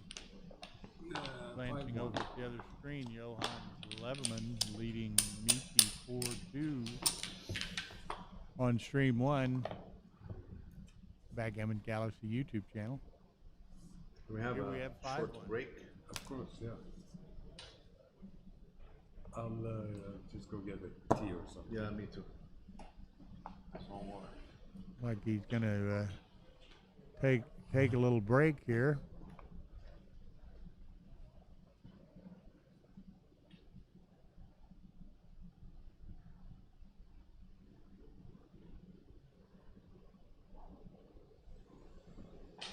Nine-point matches. Each player's allowed a single break up to 10 minutes, I believe. So they are taking advantage of that. Did you get your link?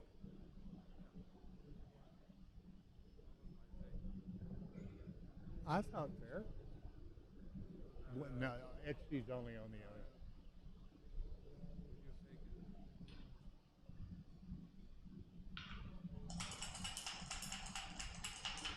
It worked out fine.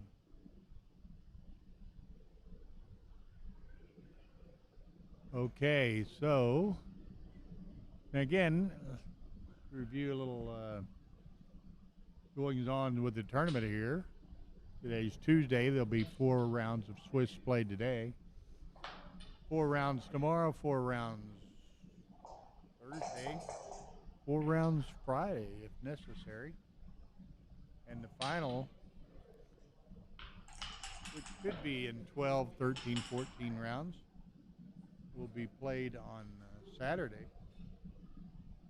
I had a schedule here to read through with y'all while we're waiting on play to resume. I know I had one in my pocket. Let me find it.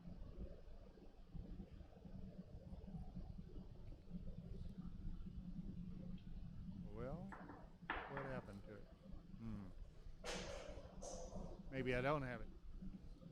It'll be interesting. You know, the last 2 years here at the Oasis International Cup in Dubai, the final of both the Masters and Intermediate divisions was played at the top of the Burj Khalifa, the tallest building in the world. This year, we're going to be at the top of the SLS Hotel, which is 2 or 3 blocks from the Burj Khalifa and only 80 stories tall. So we'll be at the top of the SLS Hotel on Saturday, as it turns out.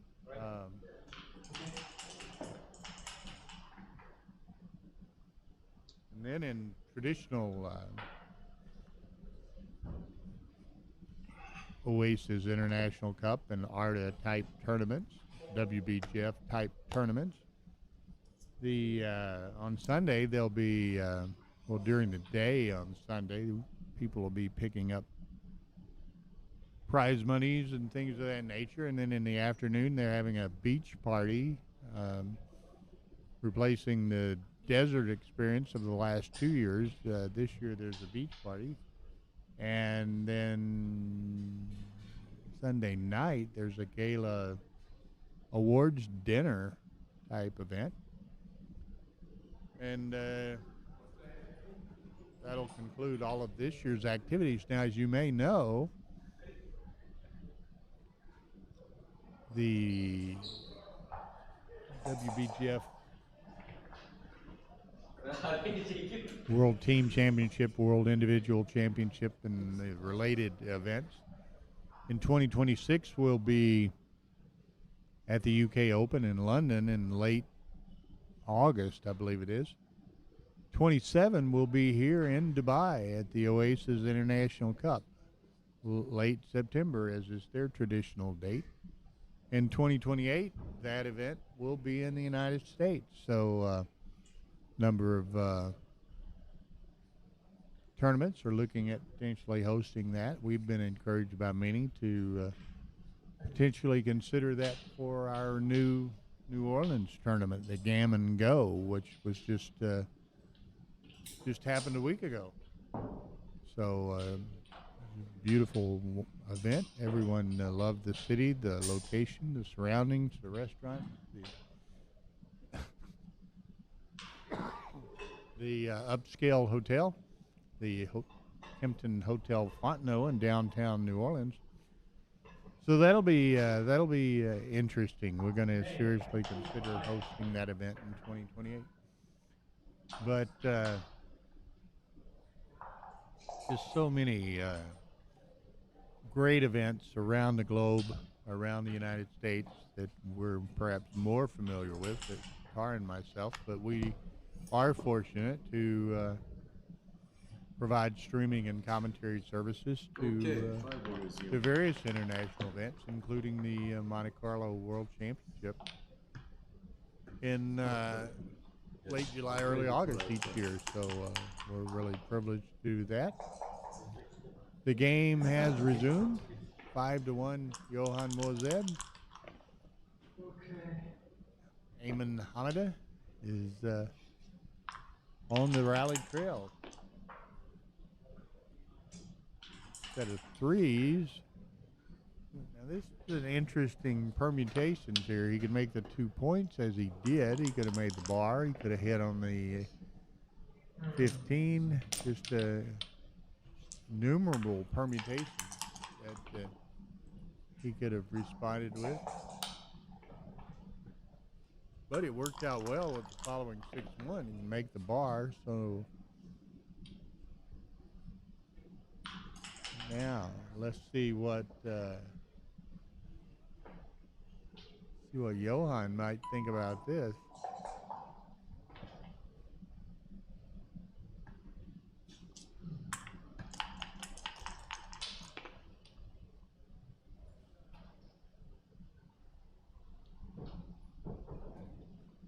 Not exactly what he's gonna. I think I'm playing to the 5 and 24-22, but let's see what Johan decides upon.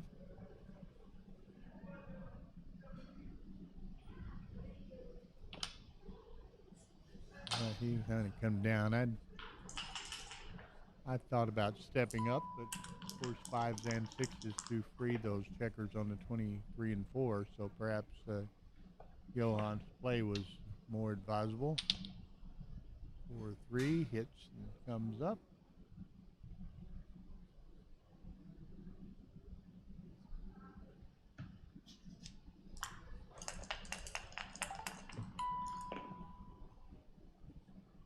Four dances now. Eamon being down 5-1 and in a bit of a advantageous position. And this is certainly, I think, a score-based cube. And he judges it as such. And now Johan has to decide how he's going to play this. He lets it go. 5-2. 5-1 lead. He doesn't want to necessarily risk 4. So 5-2, Johan.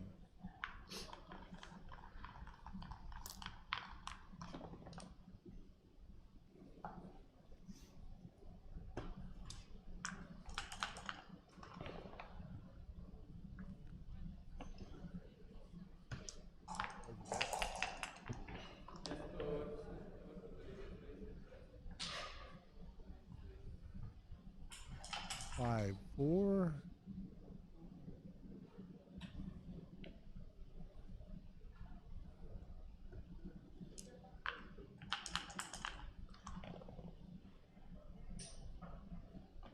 Gets it. And again,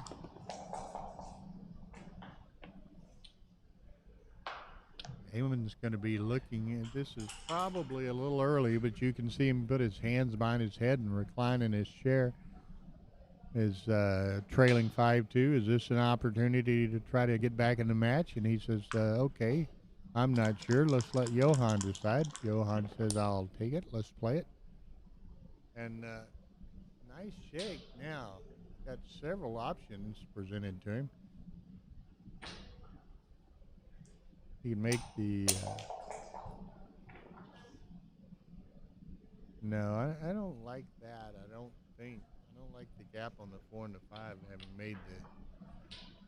but he does. So 25% of the time Johan dances.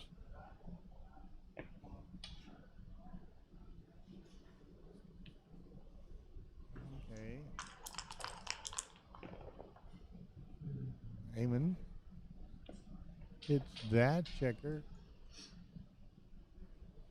What's he do? He gonna come across, play with 2 blots instead of 6 with a direct, or 3 with a direct 6. Okay, so here he comes down, buttons it up as it were.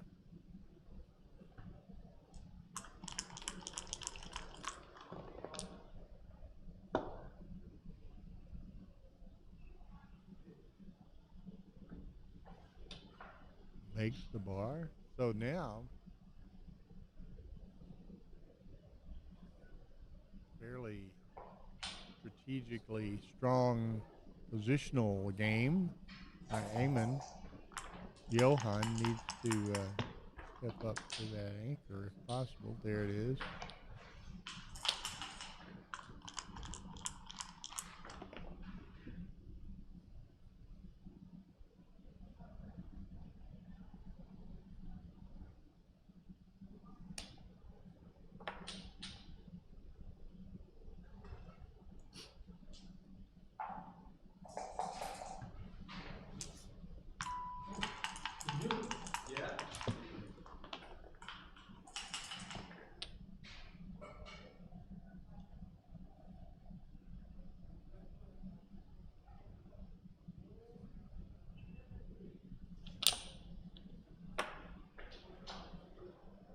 he volunteers another. Guess be tempted not to do that, although Eamon does have a blot in his home board. But Johan's holding a cube here.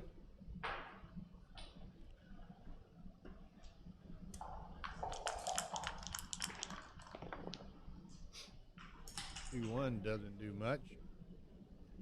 He'll just go to the 3. That's fair enough.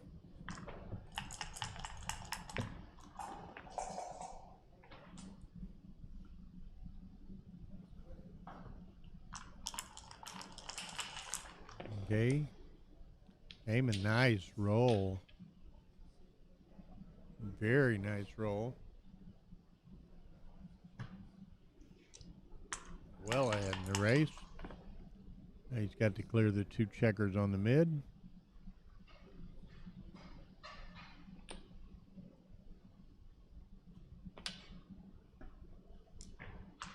Eamon's looking to clear that midpoint.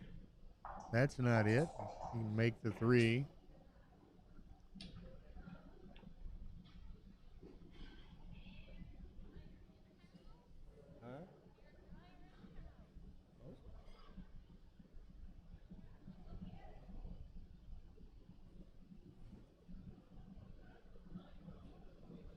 Okay. I like this. Just make the 3. I don't think there's anything advantageous to either play, but you know, having the point has some you know, unlikely future value, but some future value. So okay, Mozed tempted to volunteer a shot with a double blot in the home board, but Eamon's got a lot of hit covers there, so he safeties the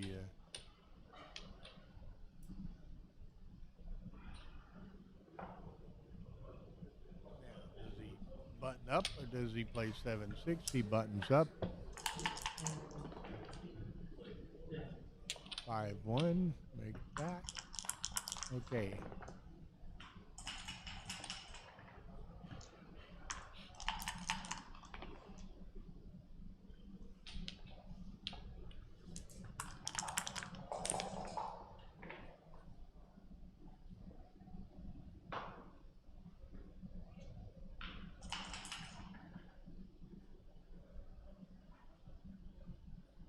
He's still looking to clear that midpoint.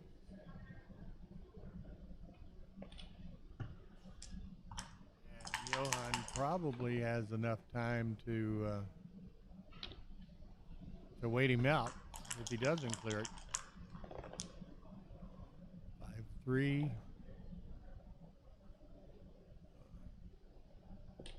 Almost got to it. Having rolled an 8, he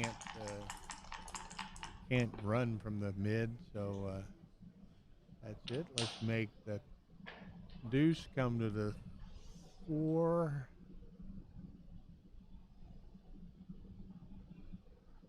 Doesn't want to leave him an unnecessary or unrequired fly shot or a direct shot, but he's going to do it. I'm a bit surprised by that, if he in fact makes that play.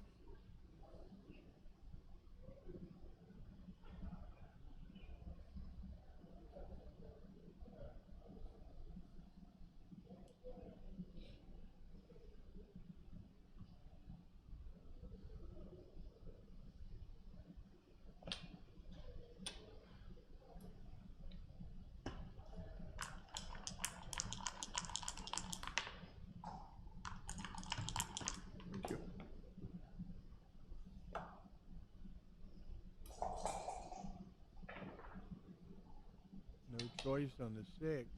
So aces, deuces, and 8s. A lot of numbers.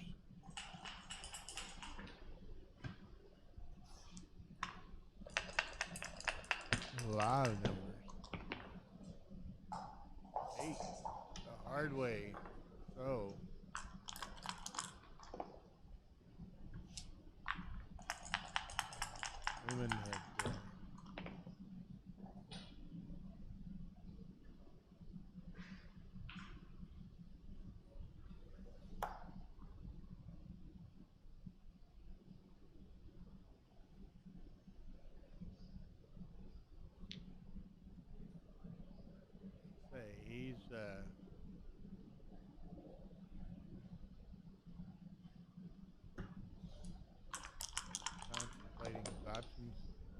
Ace 4, that's a nice shake. Now, what was that? Plays on, which I think is right. Couldn't really send a center cube from that position.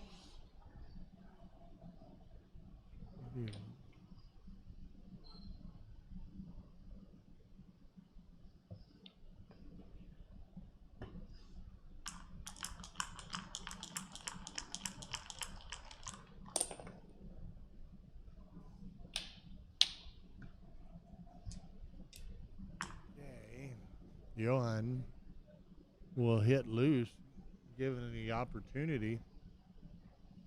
Doesn't want Eamon escaping with a 6. And Eamon has a 4-point board with the blot over there, so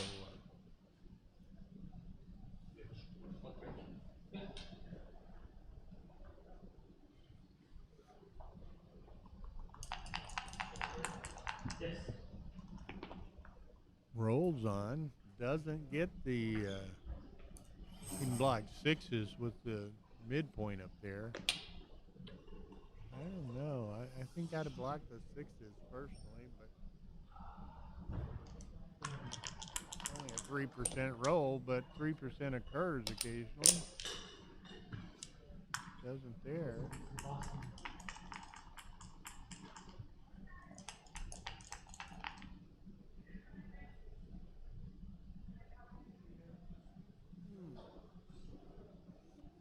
Still fighting the effects of jet lag and some bronchitis here, but Johan contemplating perhaps ending this game soon, or this match soon. Should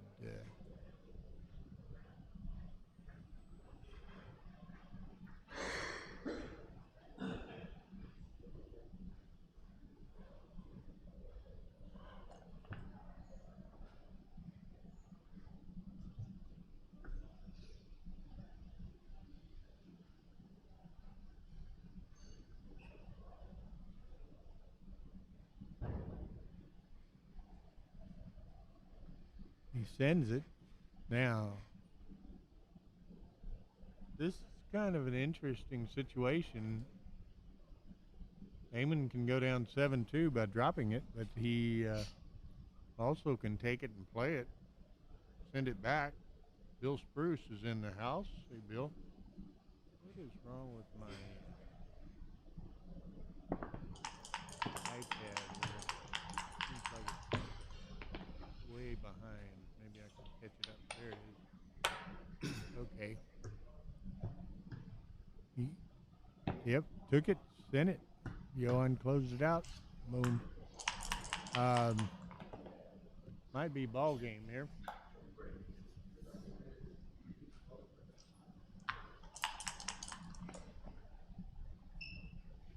Exactly, Bill. I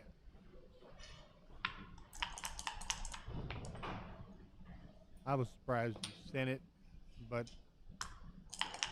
almost conversely, I was surprised Eamon took it. But here we are, and Johan ideally is going to coast home here, perhaps. If Eamon rolls a set of 6s or something.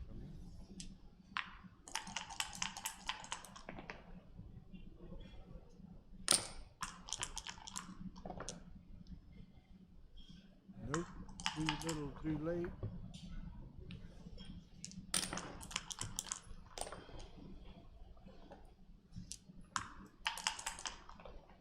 I haven't heard them announce the start time for the next round.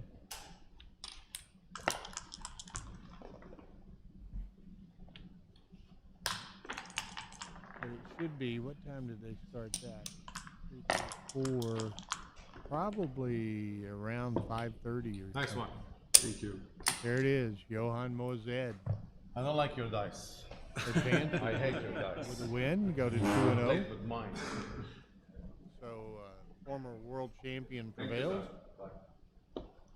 So, Thank we you. shall adjourn here on stream 2 for the moment. And I'll go check and see what time our round 3 is. And for the short term, you can resume watching Johan Leverman and Michi Kageyama over on stream 1 on the Backgammon Galaxy YouTube channel. They just returned from break with Leverman leading 6-2. So see you again in a bit. We'll announce shortly the start time for round 3. Thank you.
now we are done with the last match of round 2.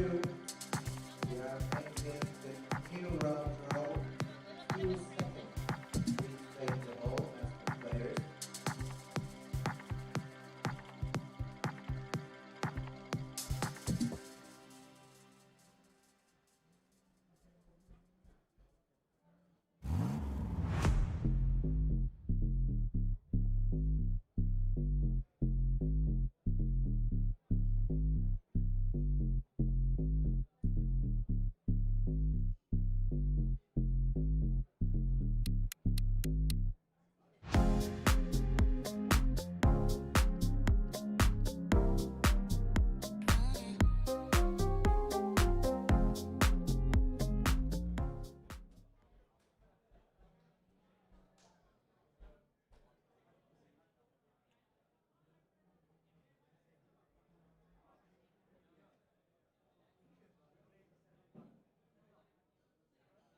Okay, master's draw is done.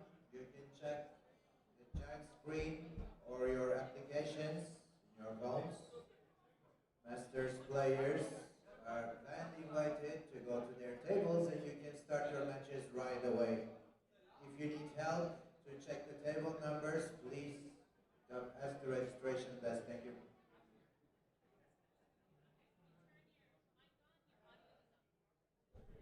And a kind reminder about our women player guests. Like we mentioned in the opening, we kindly ask you to be here in our hall at 8:30 p.m. for a group photo.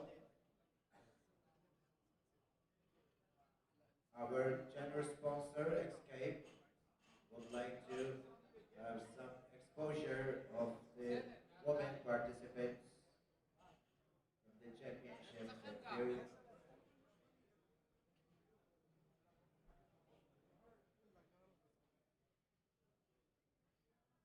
Okay, but don't forget to talk because we got dead air. Yeah. I got nothing to say. Yeah, you do. We have. We have the round third four round matches coming up. I don't know who we're going to have yet. Bill is chasing them down right now. Okay, we're chasing down the players for the stream matches. I'm sure we'll have 2 players that are 2 and 0 who've won their both first rounds. We've had nothing but really exciting matches. I had the pleasure of doing a match with Leverman, who's back after a 20-year hiatus, and he beat Michi. Michi played at 1 PR. How can you possibly win when you play so bad as a 1 PR? My good buddy, you enjoying your P40 board? Yes, great. Thank Beautiful you very board. much. Yes, Beautiful of board. course, Nice to of see you. Okay, we'll know who our opponents are very shortly. This is Phil Simborg, by the way, from Florida and New York. I sort of go back and forth. Opening up a new club in New York. If you're in New York or get by, email reservations at 7spring.nyc and set up a free tour of our beautiful new, the only exclusive backgammon club in New York presently. Great place to hang out. They have alcohol and snacks, and coffee, and beautiful venue for backgammon. There'll be lectures and lessons and tournaments run by myself and Chris Trencher. And we expect to see a lot of action there. Congratulations there, by the way. Congratulations. Well played. Nice match. Said What did you Leverman's play? back. What rating did you A play? little bit lax still. Huh? but, What rating did you play? He played at 2.5, but Michi played at 1.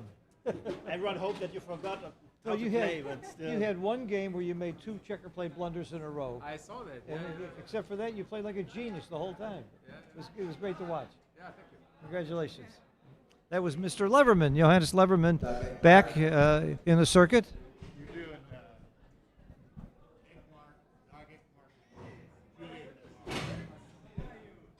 Okay. Staying busy? Who did Kiko win or lost? She lost her first match. I don't know about after that. Oh, I don't know anybody who won their first match. Huh? Everybody I know lost their first match. Amir Eshragi, Amir, live stream.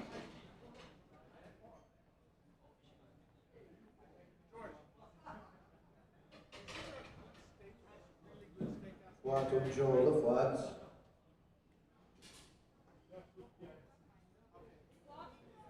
Flat, draw the flag.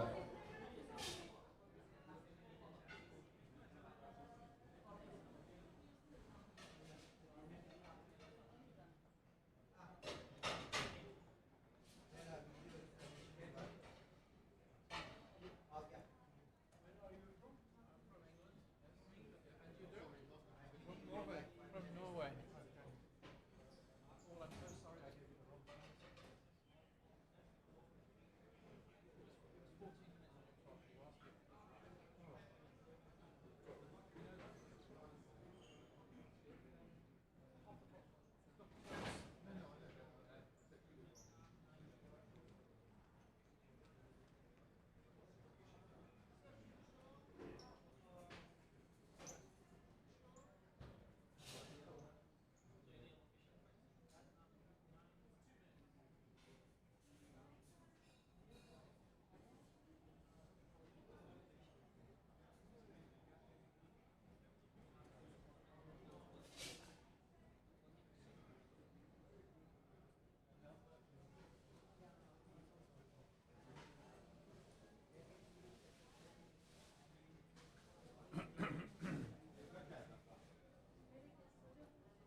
Amir Eshragi, Amir.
All masters and intermediate players are kindly invited to go to their tables, please. First penalty point in next 7 minutes.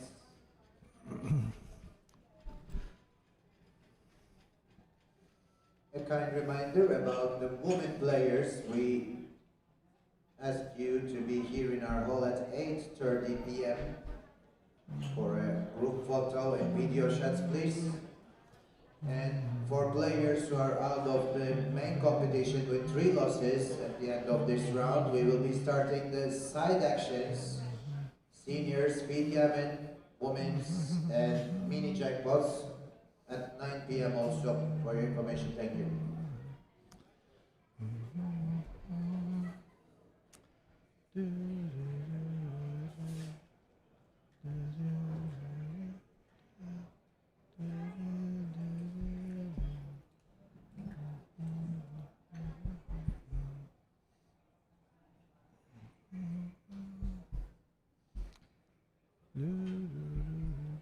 We should be starting shortly if we are live. I believe we are.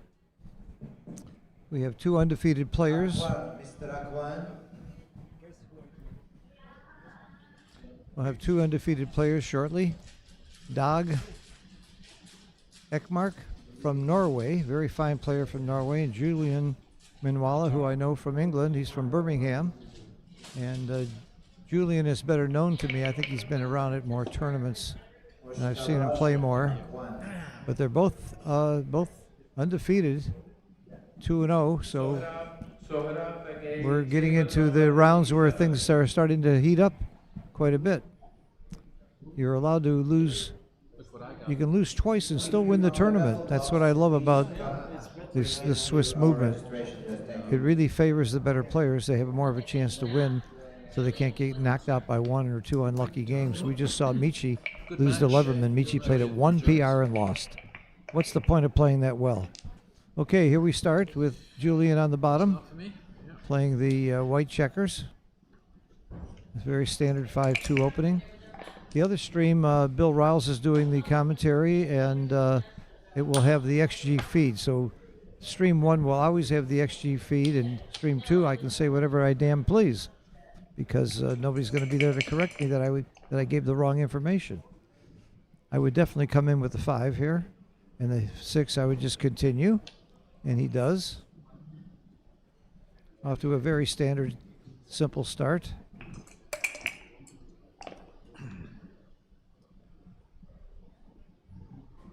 Well, you know you're covering. You know you're covering, and you'd rather cover with the 3 to unstack. Instead of, if you covered with the 5, you'd be stripping your 8 points. So I like this play quite a bit. Makes sense. 6-2 is a pretty impotent roll. I think you just play quietly because you're winning the race. And the race is about all you got going for you. So you just run, I think, to the 6 point. I don't see, you could hit off the 5 as an option, but I don't think that's real smart because your opponent has more interboard points than you. So I think this is just a very simple play. He's making the hitting play, which I would not do. I would not do that. I would play very, very pedestrian play of going to the 6 point. It's not fun. It's boring, but I think it's right. Your opponent has more interboard points than you. It tells you that you would tend not to want to play a hitting game.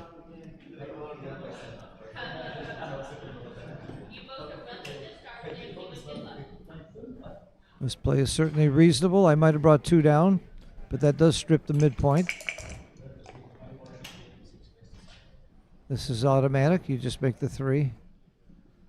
With that kind of a stack, you make the 3. On the second roll of the game, you would hit with a 5-3 instead of making the 3 point, but with that big a stack on both points, and your opponent has you outboarded, I think this is clearly right to make the point. Easy play here. Mr. Warwick, to your table, please. Well, it makes 2 points, and makes the 11 point. I don't think switching is the idea here. I really don't. If there was a direct blot, I don't like that play. I would have made the 11, but I could be wrong.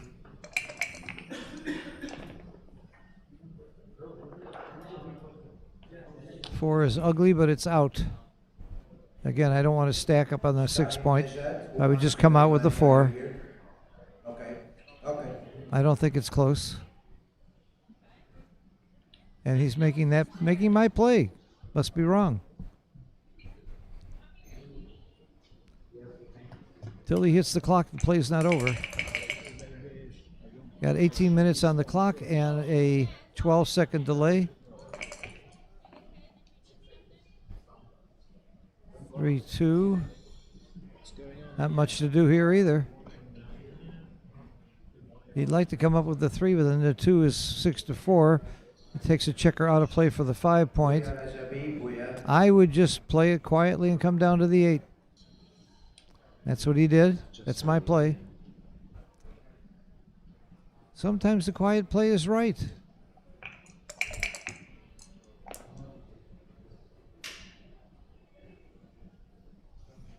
That's the, okay.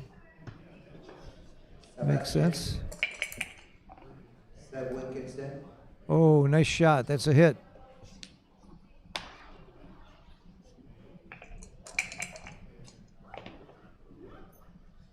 And a dance is too early for a cube. His board is what we call Swiss cheese with all those holes in it. It's way too early for a cube, I think. Yes, he's winning the race. Yes, he has more points.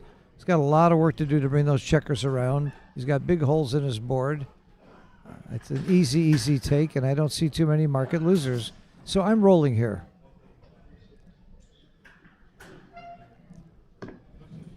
Nope, he doesn't agree. Interesting to see what XG says. One of us is wrong. That's what it's going to say. Either he shouldn't double or I should have been, I'm wrong. Wow, if he gets a pass here, it's a great double. I think it's an easy take.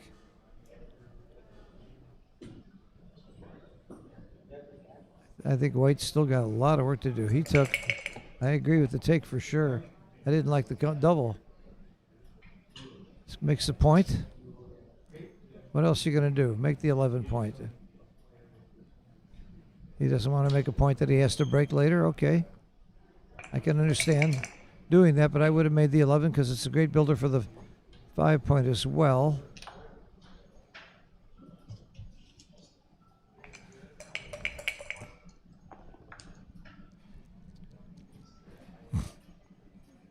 The problem of hitting is your only 4 would be to continue. You don't have another good 4, so you might just bring it in. Let's see what the race is. I think you're up enough in the race where you just play it quietly. I think this is the right play.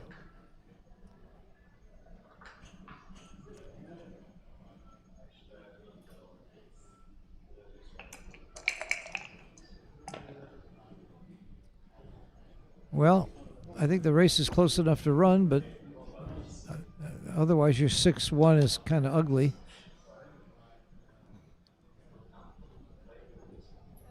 So this is reasonable. You're down in the race, probably stay back. Try and get a shot. Uh-oh, that's why you shouldn't stay back. And the bar point? No, I would make the bar. That's not many shots. I guess if you're going to double them out, though, that's the play. Why give him a joker?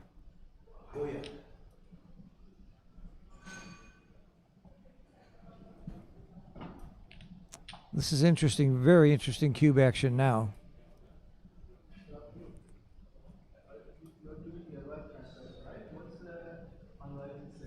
This is very interesting cube action.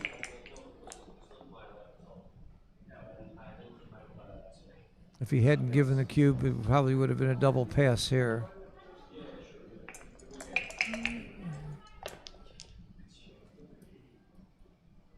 And you just make the 2 point.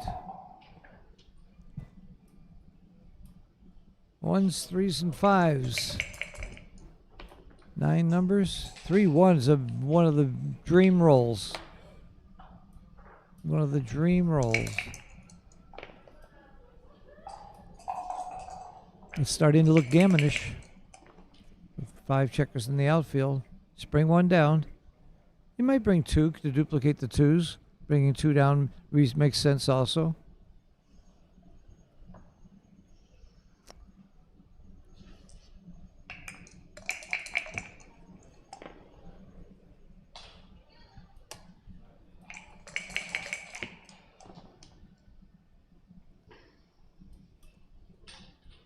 Well, you leave him a 5-2. I would leave him a 5-2. I would give him the 5-2. It's a lot more flexibility in case you roll 5s and 6s. Yes, this is my play. Especially with a blot on the other side of the board.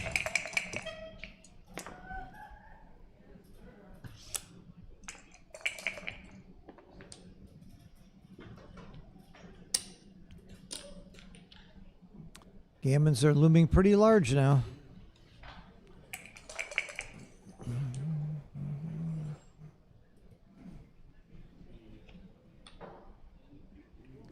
This is not as bad as it looks. Only double 6 and double 5 and 6-5. And there it is. That's my fault because I called it, isn't it? I play off the 6 point. Fewer return shots. The extra checker off isn't going to help. That's the right play.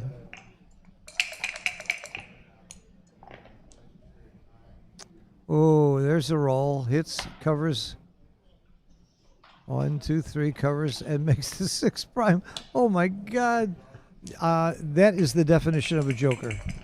And since he can't win a gammon, it's going to be double pass because he's got to check her off. Double pass. What a joker. Double 6. For women participants, That was a big turnaround for Dog. to be here in this hall at 8:30 p.m. this evening, please, for the exposure of the women's tournament.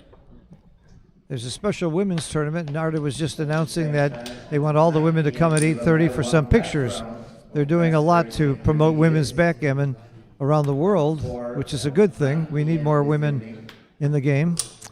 But also, especially here in Dubai and the Arab countries where a lot of people believe that women don't have the same freedoms and rights as elsewhere. I don't see that.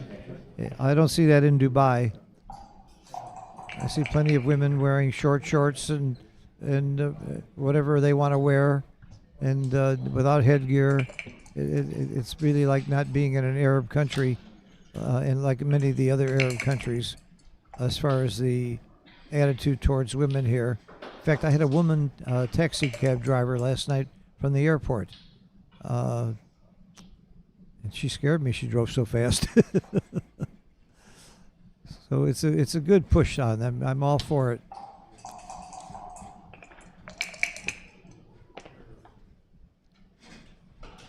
And the more women who play, the more men will play too, because women have husbands and boyfriends and suitors that are going to come and join them in these tournaments, and of course children as well. So it's really good for the game.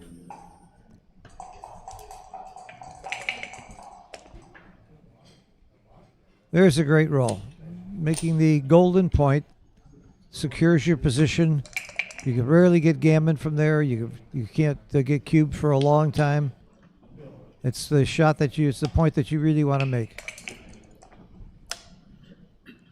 All right, here we go. Getting tricky plays now. This is more like what I call the spy versus spy, where they each have high holding games, and you got to be patient. You don't come off that game unless you got a shot or doubles or something really exciting reason to come off your anchor. The anchor is worth gold right now. Of course, it's better to have a 5-point anchor than a 4-point anchor for most cases.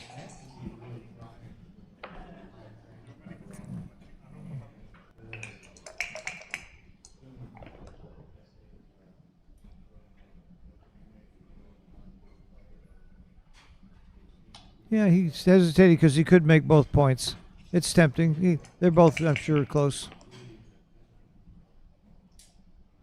7, it's a good roll to come into your 6-point. Got all kinds of nice spares to play with now. This is anybody's game. You come down and you make the 2-point. There's no other play. Make the 2-point. There you go. I don't like sliding the checkers that way, but at this level of play, it's pretty obvious what he's doing, but I don't like the slide. Pick up, hit the clock, let's go. There's no other play. Don't waste your clock on this play. What are you thinking? Oh no, why? He's only going to hit you if you can hit and cover. You don't gain by this. I really don't see it. I really don't see the logic of this play right now.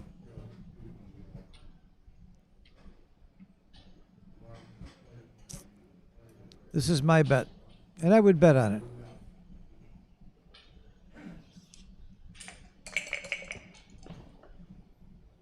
I've been known to bet once in a while. So you make it heavy. It's called making it heavy by putting an extra checker on it. You don't want to run. Again, it's spy versus spy. You don't run off that anchor too quickly. If he rolled a 7 now, he's starting to get tempting because he doesn't have much else he can do. 5-1, slots 2 points. The last round for tonight, round 4, will be at 9:30. Last round for tonight. Tomorrow we will be starting the I would go to the ace all the way. Sure. Don't be afraid of the 2 blots right now.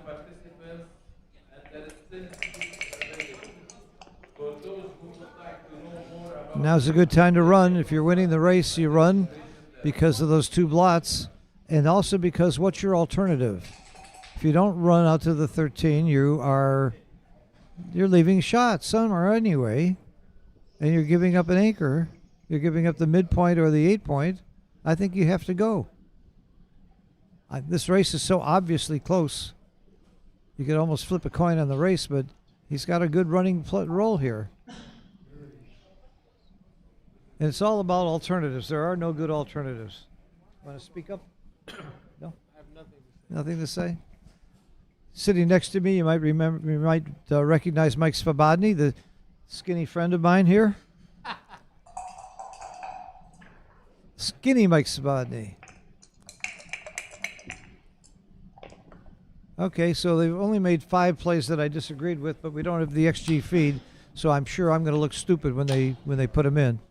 Like I wouldn't have made that last play he just made. You would have made that 6-3? No, the 5-2 I would have run off of the 20 point. This play is easy. And 2 out, come on. What else is there? I have a thing, FBL, forced by logic. This is your only play. I can understand him not running before because the race is still fairly close. Okay, if you run from the back, you don't duplicate anything. You give him 2s, 1s, and 4s. But one reason to run is you have a blot on the 2 point. However, I think you're losing the race, so I think you just stay back and you run a checker from the 13. That would be my play. It's not that terrible to get hit. Double 3s hit and cover, so it's duplicated. I think this is right.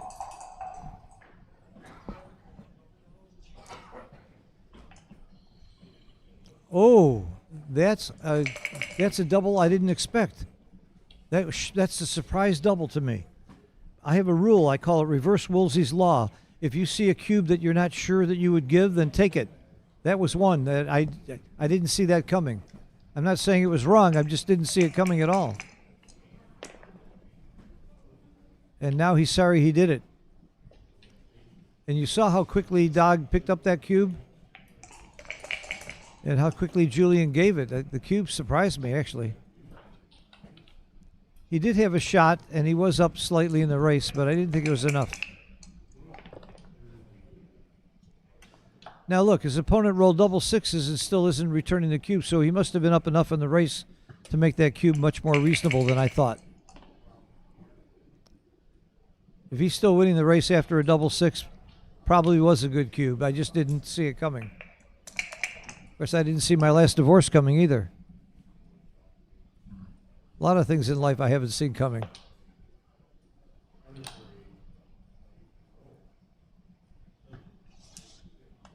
You know, you have an 18% advantage in a race holding the cube, but not after your opponent rolls double 6s.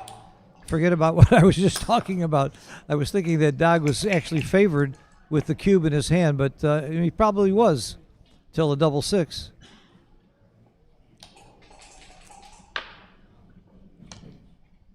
All right, the price distribution of Masters is just announced. You can check from our notification wall.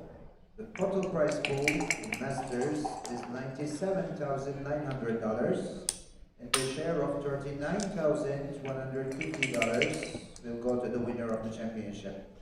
Prize distribution is just posted on our notification wall. Thank you.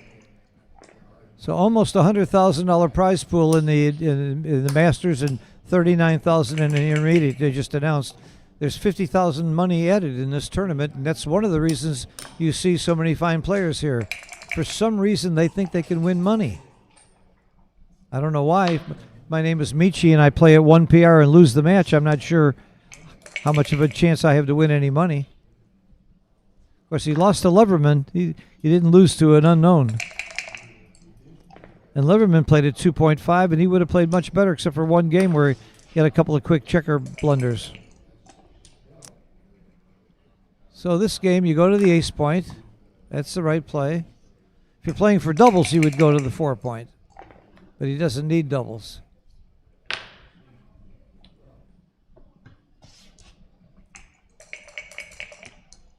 So we're going to have an even match very soon. As soon as I open my mouth, he rolls a very bad roll.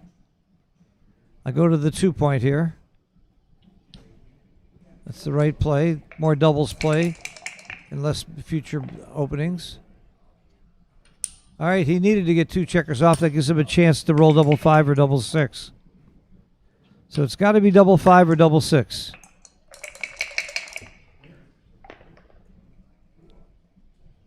Nope. You got half of it. All right, 7 away, 7 away. It's like a 7-point match now. Again, the away score is all that matters.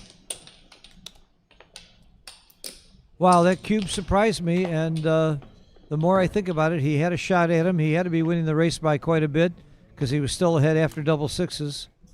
So it probably was a very good cube, and I just didn't see it. Of course, he didn't give me much time to think about it. He turned it right away. Shows a lot of confidence. Keep in mind, both these players are 2-0, and after this round, somebody is going to be 3-0, and that's starting to be really threatening to be in the money.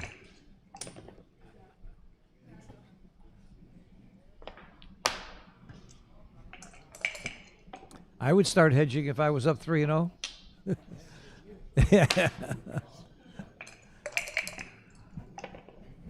Got to my first big finals match in Novi. It was the biggest tournament in the United States. I'm in the finals against Sankiewicz, and I called my coach and I said, any advice? He said, hedge.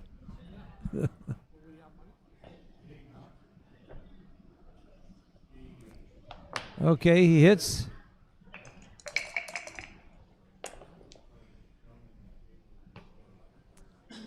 That's a great roll. You can hit 2. I think hitting 2 is right. I would hit off the 5-point as well. I don't see making the 4-point here. I would hit him off the 5-point. There you go. Hit 2.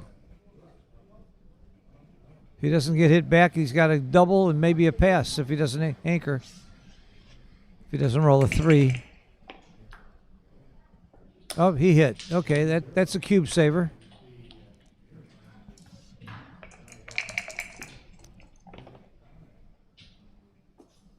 Double 3s. Now you decide which point to make. I would tend to make the 3-point here. You got a lot more covers for the 5-point, and you unstack with 2 up.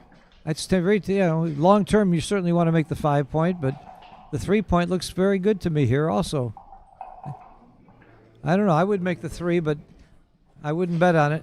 I would not bet on it. This is it's hard not to make the 5-point when you can.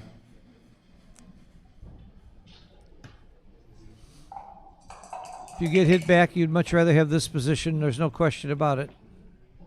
Now, what about cube action here? It's 7 away, 7 away. He's got 5 checkers back. I think this is a double because I'm not sure if it's a take. So, with Woolsey's law tells me I should double because I'm not sure I should take it. And the more I look at it, the more I think I should pass it. So what if you're wrong? Give the cube anyway and let your opponent worry about making a mistake. Your opponent cannot make a mistake if you don't double. I agree with this double by quite a bit. And I would pass this. I think it's very, very gammonish. You're lucky if you get that second anchor, and then you've got a back game that could still get gammoned a bunch. I wouldn't be shocked at the take, but I would pass it. Clearly a good double. He took it. Great. I like this kind of games. It's action for entertainment's sake. You cover with... you can't hit and cover, so you're going to cover and come down. Cover with the 3 and bring the 5 down. You play offensively, though. You play on that side of the board. I really think it's wrong to play on your own side of the board here and make a defensive play. If he's looking at making the 18-point, I think that's the wrong idea. You know you're going to cover with the 3 or the 5. And then if you cover with the 5, I don't see a nice 3. So that's why I like the 3 cover and the 5 down. This is it. Thank you. My play. Now he could be very well rewarded for taking this cube by rolling a 2 or a 3 or a 1. He's going to have a back game. He's got a lot of good rolls here. And did I say 2, 3, or 1? And you see a 5 and a 4? He's not happy about this. I know the Pasco play here. You hit 2. That's the Pasco play. You know what? I might make this play. If I over the board, I swear to you, I would hit 2 here. I would hit loose on the 5 and the 4, on the 4 and the 3 points. I would do the double tiger. You're in a back game anyway. Everything else you do is crap. Why not do something that might be fun? Aren't we playing backgammon to have fun? Now that's the fun play. It's a Jim Pasco play for sure. And Svobodny thinks it's the right play to hit 2. It was my play. And if Svobodny thinks it's the right play, who's the only man in the world to win the World Cup, the World Championship, and the Nordic Open? He's sitting right next to me, and he thinks hitting 2 is right.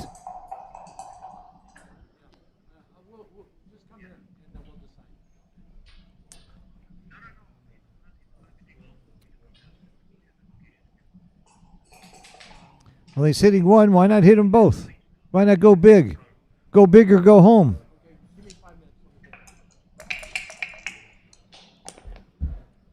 All right, he didn't hit 2. Mike and I would have hit 2. It would have been a lot more fun. This has clearly got to be right. He's got a hit here. He's got a game. Now he's got a game for sure because he's got a back game. I come in with the 4, and I think it may as well hit on the 3 point, keep him busy. I wouldn't hit on the 7 point. Oh, Svobo would hit on the 5 point. That makes a lot of sense too. I would definitely hit though, rather than play to the 23. That's kind of impotent. Gives your opponent this whole roll to make the bar. So I would hit somewhere. There's good argument for hitting on the 5 point. You're unstacking. He made Svobo's play. Good play. And I like that he hit there. You can't be shy when you're playing a back game. You have to play with gusto. Now you make the bar. The bar is a very big point to be making here. All right. There was no other option. Pick up your dice. Let's go. Or hit the clock. The 1-4 back game is not a great back game, but he loves that 3. The 3 comes up automatic. No, no, no, no. I think it's critical to come up from the 24 there. I don't think that was right, making those points. And Mike agreed with me. I think that you don't waste that 3. That 3 is more important than the point.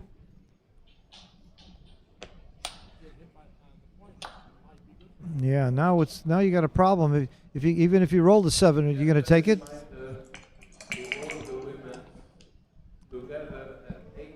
He's got a problem. Those 3 checkers on the 24 is going to hurt him. I hope it doesn't. I hope I'm not the voice of doom for these people. I want to bring them both luck. I guess that's not possible, though.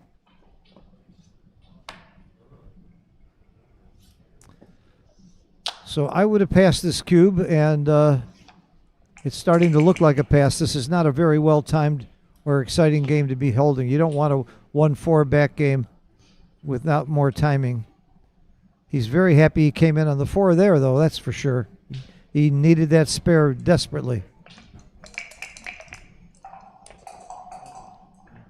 This is probably the worst roll that you could have when you're trying to keep your opponent from timing his back game. Not only do you have the insult of having 24 pips, you have to hit him along the way and help his timing that way. So that's a very bad roll, actually. And I love it when I roll a bad roll like this and my opponent says, "Nice roll. Oh, you lucky, you roll doubles." I want to slap him.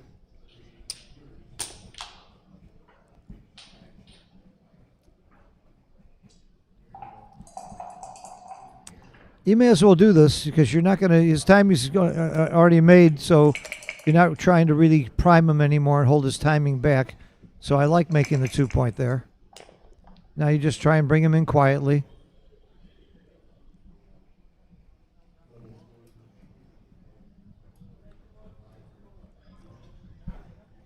These plays are all so close they don't matter too much. I do know you don't leave him a direct 6, 5, or 4. You still don't want to get hit right now.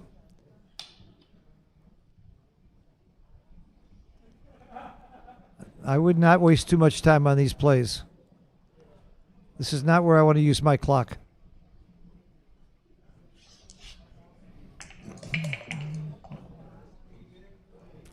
Another good roll to get that 4 to come in. He's happy to have his spares up on the 4 point.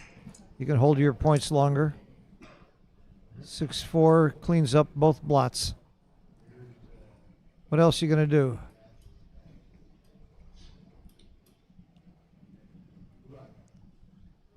That's it.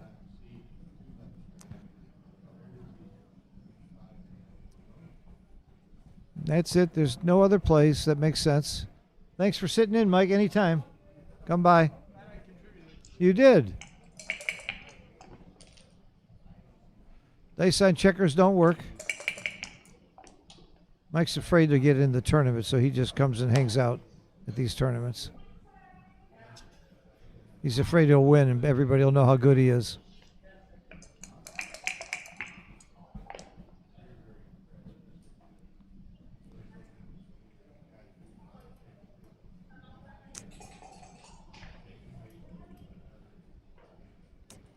If you don't volunteer, you're putting checkers down very deep. I like the volunteer here. I would actually give him a 2 and an 8. His board's not made. I think it's time to do this. This is my play. I like the way Dog plays. I think he's been solid.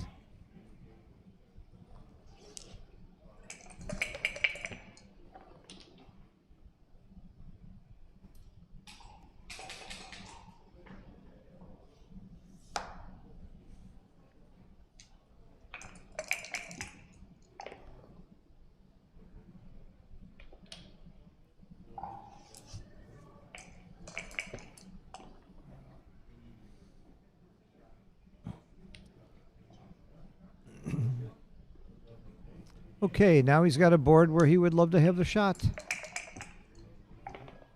But still, a 1-4 game is not... Oh, this is a very, very ugly roll. Doesn't leave a shot, but it's very ugly. It's something he did not want to see.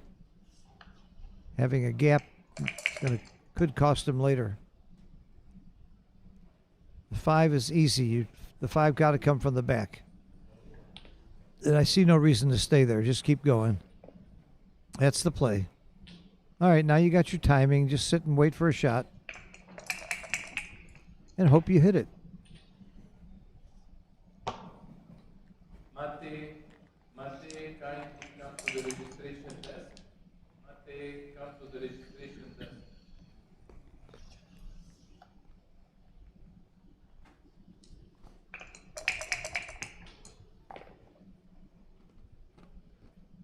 That plays. Okay, there's a plethora of bad rolls coming up. Make the bar and wait and hope you get the shot. 1s and 3s are bad numbers. 1s and 3s are the boogeymen. And there's a 1-2. That plays okay.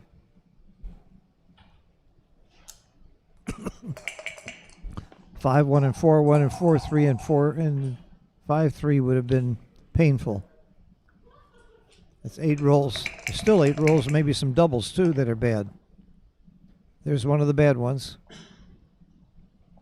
Fewer shots by bringing it in. 2s and 5s, there's 20 numbers that hit. 20 numbers that hit. 2, 6 is one of them. He's going to keep it going. Could get more covers for the 3 point. Keep that front checker going. It gives you an extra double 5s to cover. And you get closer. That's the right play. Needs a 3. I don't think he has a recube yet. That with 1 cover and those 3, all those checkers back. 1 more cover, he could have a recube. This is an easy take. I don't think it's a double. Your only market loser is a 4. 4 followed by a dance. I really don't think it's a recube, but I really think it's right to think about it. Thinking is always right.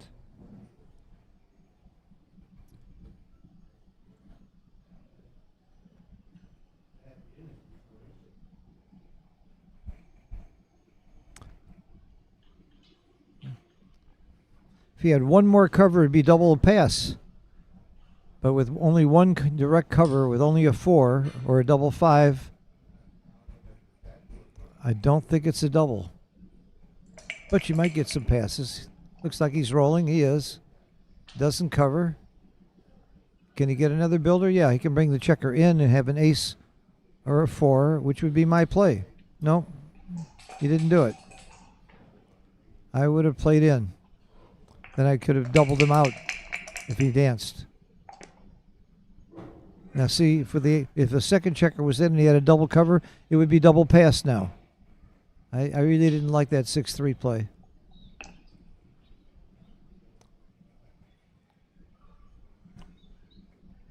Now he has 9s to cover as well, so he picks up a 6-3 and a double 3. That's 2 more rolls that cover, plus double 5 is 3, plus 11 4s is 14, plus double 2 and 3 1, 17. Almost half the rolls cover, and if you don't cover, he still has to roll a 3 the next time. So we are really at the point where I think he could double. But if his last play, if he'd have brought the checker in, they have both 1s and 4s to cover, it would be a clear double pass. Now I'm not sure he has a double. Those 2 checkers back on the ace point could be somewhat of a little bit of a problem also.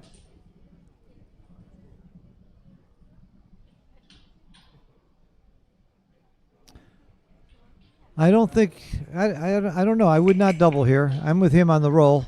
Excuse me. I agree about the roll there.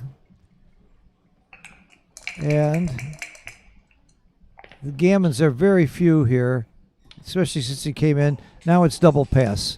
All 6s and 5s make the prime. He has to pass. Yeah, he may have had a double the roll before. But again, I don't like the way he played the 6-3. Your whole focus is on making the 2-point. And just because I don't like it doesn't mean it's wrong. I'm just here to give you my opinion, which is hardly ever wrong.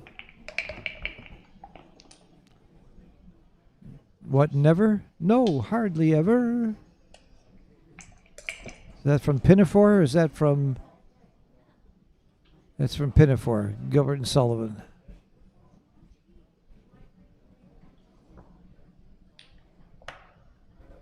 It could be from the Pirates of Penzance. I'm going to have to check that one out. Oh, this is a tough play, but you slot your 5-point because there's fewer numbers. You can duplicate 6, though. You can duplicate 6 by slotting the 7-point. It might be right. I like this cube right now. 4s, 1s, 3s, 6s. Oh, that's a great roll. I guess you make the 20-point. Yeah. I would have thought about the cube there. I guess because you're winning 4-2, maybe it's wrong. Probably was wrong. Both checkers are in. Didn't have enough checkers in the zone. It was no cube. I was just fantasizing. Forgive me for fantasizing out loud.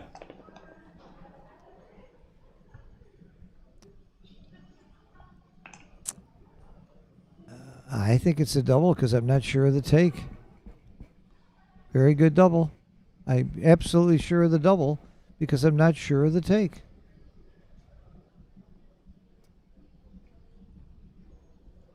But because I'm losing 4-2, I grab it. I take it. I think you're likely to anchor, and when you anchor holding the cube here, you're happy. There's not that many checkers in the zone. Yep, I'm taking. I've made up my mind. We'll see what Dog does. I do like the cube, though. I agree with Julian's cube.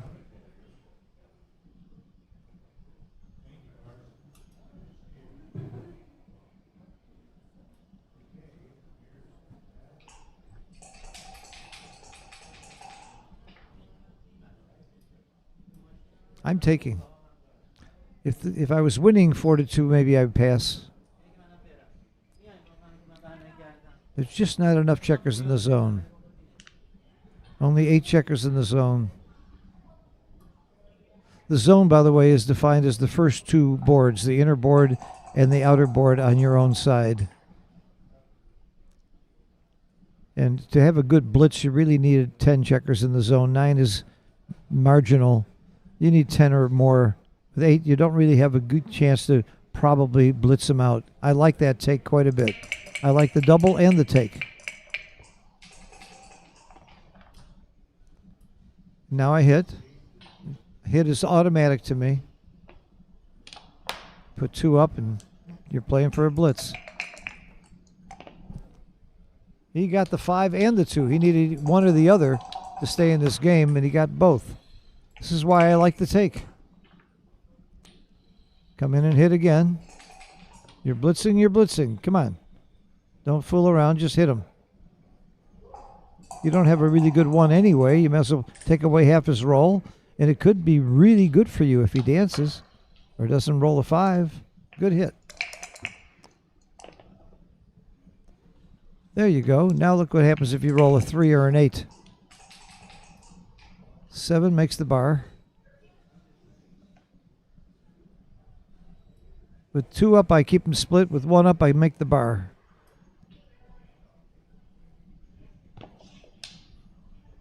I see no reason to play from the other side of the board. You must play on your own side. Offense, offense, defense, defense. I like this play.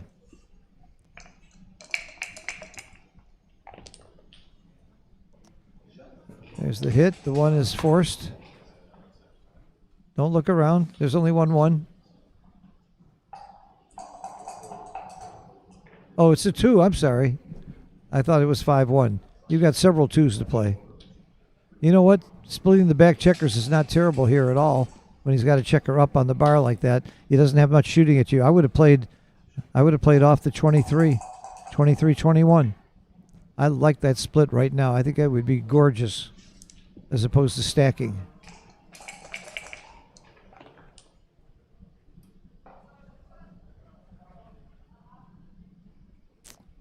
Yeah, you come in on the 4 and move up with the 3.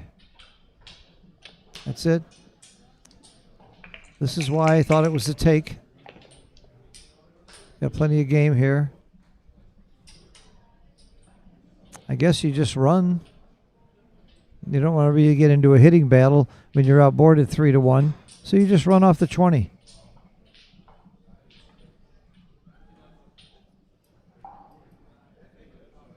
I guess he wants to get that second point back or get into the hitting battle. I would have run.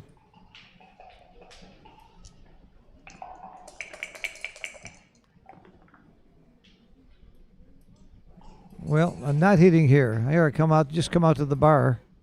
You don't want to break the 7 point to hit here. It's just too much. This play is very reasonable also. Either that or coming out to the bar was fine.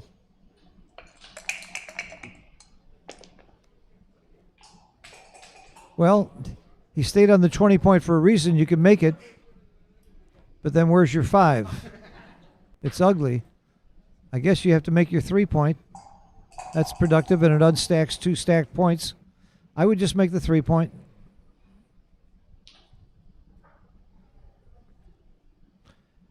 There is a hit here, but where's your 5? I guess you come out. This is my play.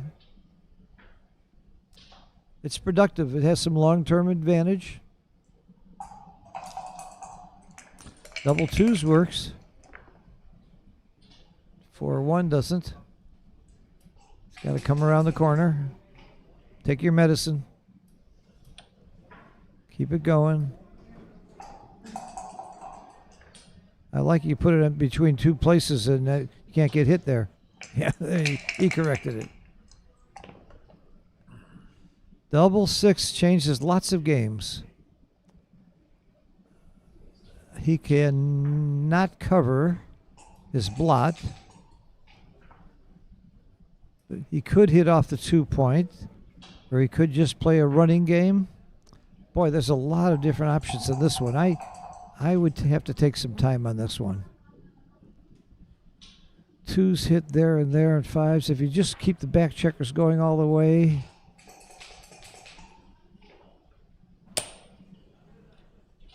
Well, you make the 2 point if you make that play. Then you have to make the 2 point if you're making that play. Sure. That's your most productive use of your checkers. That's it. I like that play.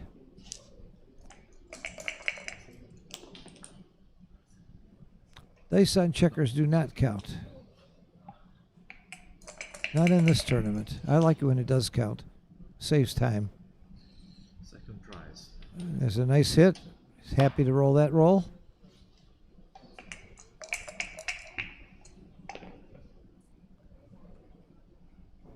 A nice hit back. One good hit deserves another. So this is clearly anybody's game. This is a funky roll. He's going to have to expose the blot and come down. Very funky roll. Awkward. Even the way you spell awkward is awkward. A-W-K-W-A-R-D. That's awkward. Got too many W's.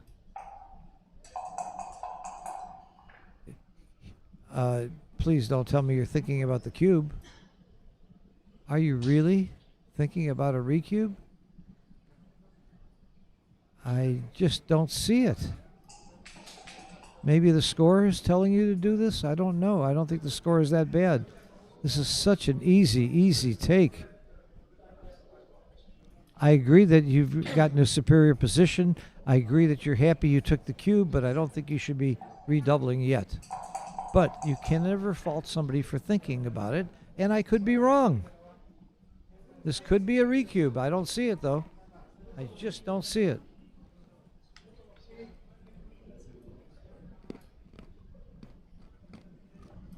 You like the fact that your opponent has made his ace point. That's a real negative for Julian. That's one reason for Dog to be thinking about doubling. The Dog has some double hits here with 1s, 2s, and 4s and 5s. I think it's too soon. Double 6. Why the hell didn't you redouble? It's a very good roll. It's not the end of the world, but unless Julian performs on his next roll, it's going to be hurt. It's going to hurt. How do you play double 6?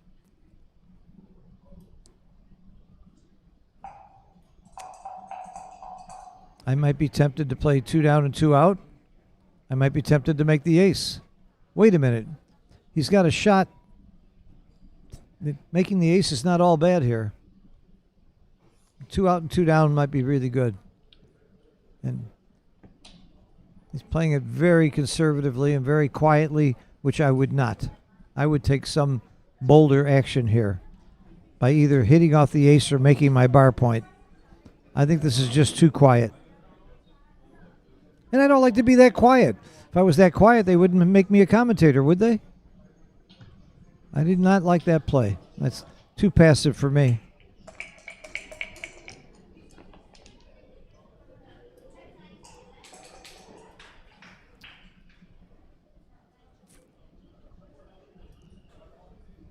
This doesn't do a whole lot. Come out to the 18 all the way, yeah. 3s are not duplicated. See, Dog has actually rolled fairly good and Julian not too well and is still, I don't think, a cube. That's how bad a cube I think it was before when he was thinking about it. He's getting closer, but it's still an easy take. There's still a lot of game left here. Again, the biggest negative of Julian's game is he's made his ace point. That's not nice. That's not a nice setup for your, if you get into a hitting exchange, to have your ace point made. He does give the cube. I think it's a very valiant early cube. I'm taking. Yeah, he agreed with me on the take. It doesn't mean I'm right. He may have been a cube, but I know it was a take. I would never have doubled there. Seemed way too aggressive to me. Way too much game left that can go either way. 6-2 runs out safely, or makes your 5 point. I make the 5 point. I kind of like that straggler back on his 4 point. Yep, that's me. Come on now, give me some action now, he's saying. And there's some action. It's either that or horrible crashing. So I guess I break my 17 point and give him the 2.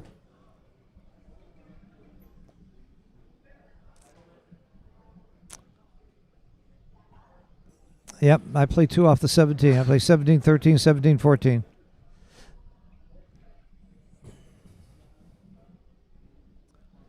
You are winning the race. This is my play.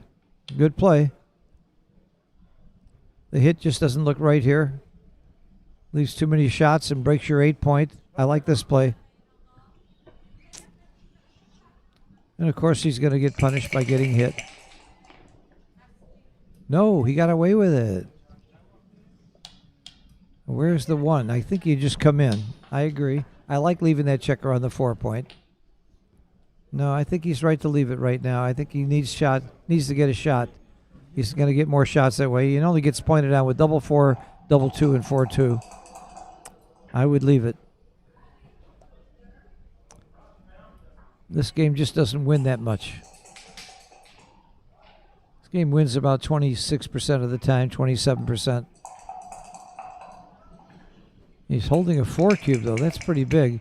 He doesn't have much recube vig, though, at the score. He's not about to give the cube back at 8 until it's gin, until the game is over.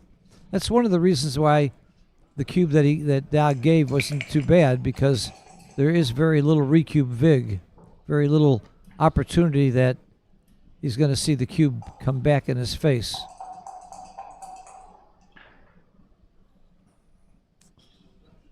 So when does Julian redouble? I think he's got to redouble when he's like 98%, when it's gin.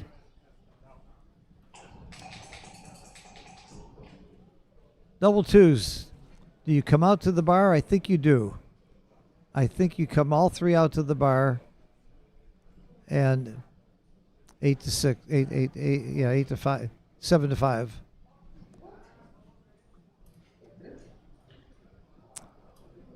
You just don't have the great timing to stay back there. I think you just get more shots from the bar here when your opponent's got on the midpoint. So this is a very tough one, but this is my play. This is my play. This is it. I think you get maximum shots this way.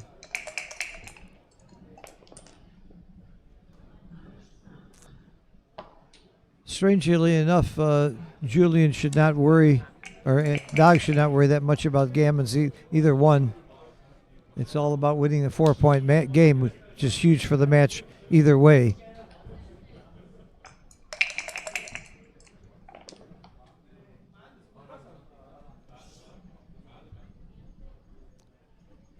Make the ace.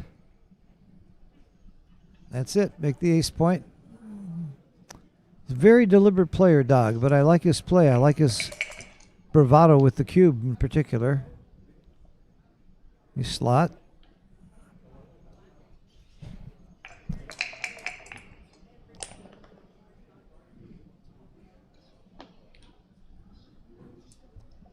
We're getting down to the nitty-gritty, as they say. You can't cover. I give up the midpoint. I don't think you need to keep the midpoint here. When you're holding the 18, it's often right to give up that midpoint. It has very limited value. Your chances of using it for a double shot is very small, and I'd rather keep my checkers up high. So I did not agree with his last play, of Julian's last play. I would have given up the 13 point. He's going to volunteer, and I like it. There's a blot there now. It's only going to get worse if he doesn't. That blot's going to disappear, and he's going to maybe leave more shots later. I like this play. It's a big roll here. This is a huge roll for the match. And he missed it. And that's going to be... Oh, I'm sorry. He hit and covered. I'm sorry. I misread the dice. I thought it was a 6. That was monstrous. This is huge. Like I said, you're not going to see a redouble very quickly. If he redoubled here, Dog would have to take the cube on 8 and then be for the match. Now, if he passes, it's 1 away. Yeah, you just can't even think about doubling too much. All right, don't give him the joker. Come off of the 18. Good. You could see a redouble here, but it's going to be a while.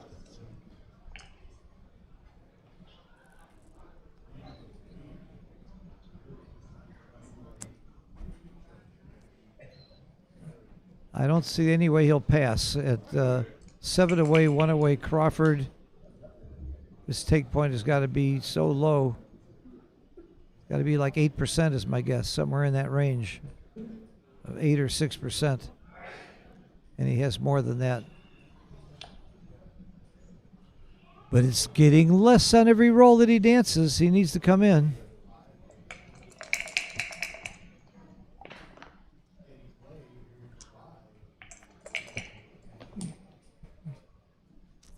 Okay, you don't leave any shots. I believe I just bring a checker into the 6 point, but you could keep him spread in the outfield. That's fine. Yeah, this play makes sense. 2 anything, you're in good shape. There it is, 2-4. Now this is why he shouldn't redouble. He's got a hit now because the race 4-2, he can't hit, but he can certainly make the bar point. Yep. Absolutely right.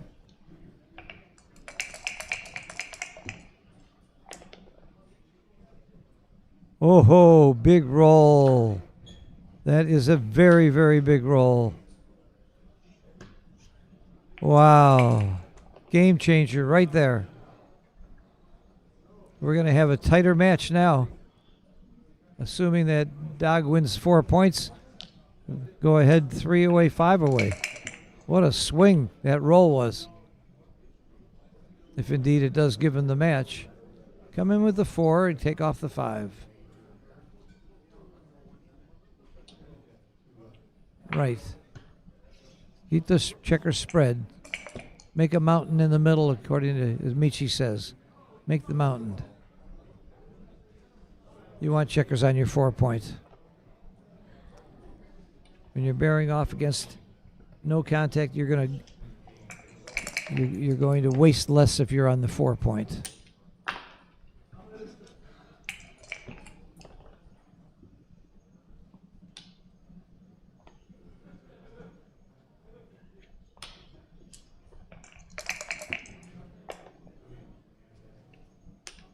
Very aggressive cube action, and it paid off for Dog. It ain't over yet. It hasn't paid off yet, but it looks like it's going to.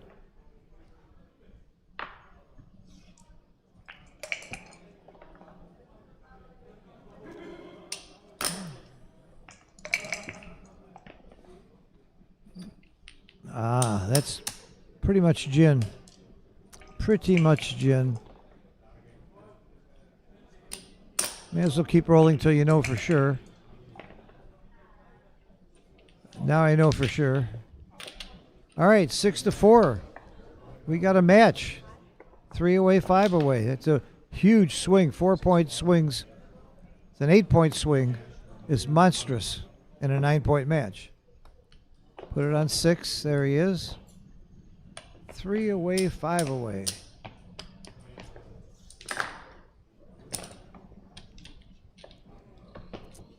Both of their take points are a little elevated, and believe it or not, the player who's 3 away has a slightly lower take point than the player who's 5 away here. I believe it's more like 23 and 25, or 26. I've memorized the take points and the recube take points as opposed to trying to figure them out over the board every time.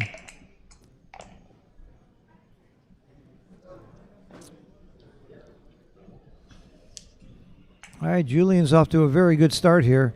It's a little too soon for the cube. A little too soon. It's an easy, easy take. And I don't see the market losers. 6, 5, 4, 3, 6-2, maybe.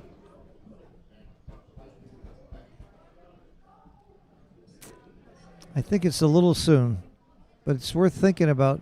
He certainly is leading. And he rolled. I agree with this roll. And the 5 comes down. Now, if Dog doesn't perform, it might be more of a cube, and he didn't. This is a very bad roll for Dog. Now the cube looks better. The builders look better. There's more ways to make points. Dog's position looks worse. Now it very well might be a double. In fact, losing 4 to 6, I'm going to give the cube. And by the way, the fact that he took so long to think about it last time and it clearly got better, that usually depresses your opponent. So now it gets more exciting to cube. And look, he does. I agree with that. Quick pass. I agree with that cube action completely. And I think he was right not to double the time before. He lost his market, that's all. It happens. Okay. 3 away, 4 away. Well, I'll tell you this. The 3 away player, if he does give the cube, his recube take point is 40%. It's the highest there is in a 5-point match.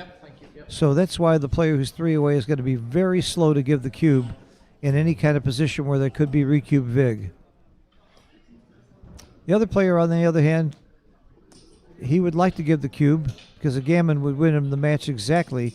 So if it's a gammonish position at all, if you're losing here, you give that cube very quickly, much more quickly than in most normal situations.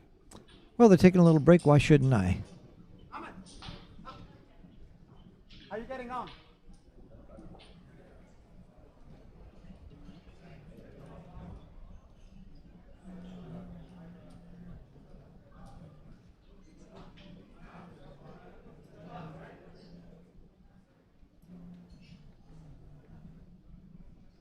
Taking a break.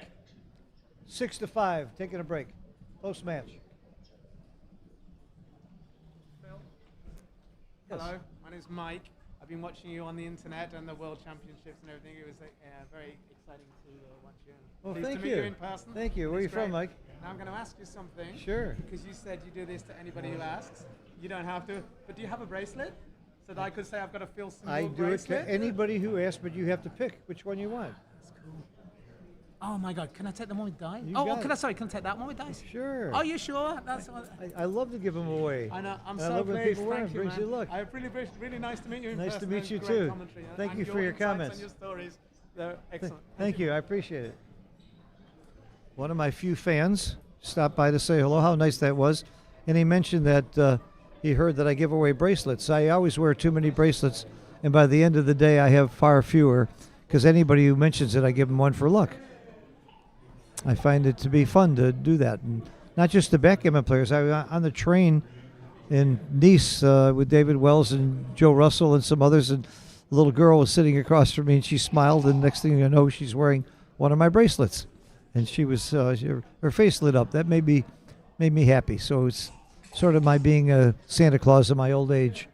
In fact, I carry more than bracelets. I carry little toy cars and little balls for kids. I'm in the airport and I see a kid crying, I usually give them a present. And doesn't always stop their crying. Sometimes I scare the hell out of them. This old man coming up to him with a present, but I just like to do it. It's just been fun. Spread a little joy when you can. It's my way of doing it. Okay, we got an exciting close match here. So what I just told you is maybe a little insight for some of you. I know what the recube take point is for both players here, and the reason it's important to know the recube take point as well as the regular take points is it's going to affect when and how you give the cube and in what type of positions you give the cube. So you're going to be much slower if you're leading to give a cube in a race here. Okay. And again, the one who's 4 away, the gammon value really is big.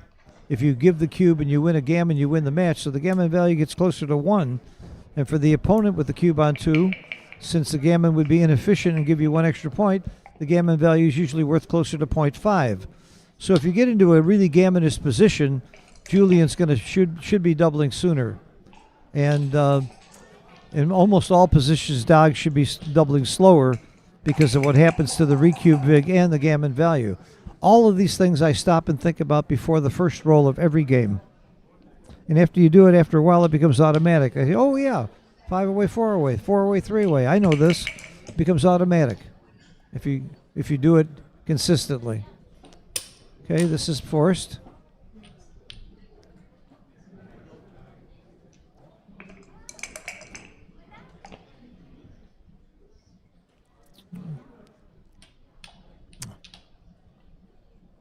I wouldn't make the 5-point that slowly.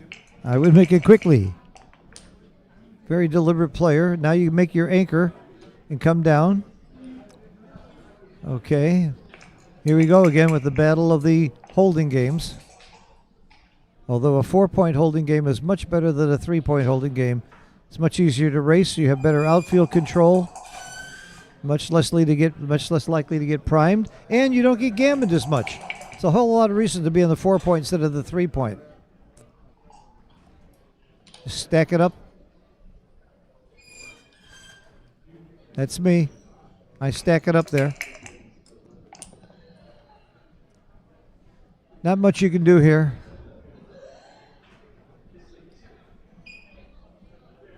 I just play 8 to 5, but maybe there's a creative play here. 8 to 5 looks like the play.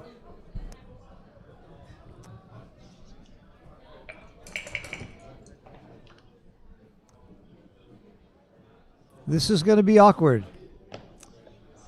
Okay. He's winning the race. It's the right play. He's got to get hit, though, no matter what. You watch. You watch. Ooh, I don't hit. Make 2 points. Make a prime. Well, yes. And yes.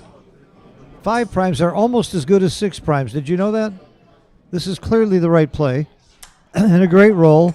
And unless he performs, you're going to see a cube, maybe. Yeah. Well, a 1 is a way of performing. But if you don't roll a 6, you point on him. Anything but a 6 points. Any combinations whatsoever that don't have a 6 in it makes the 4-point.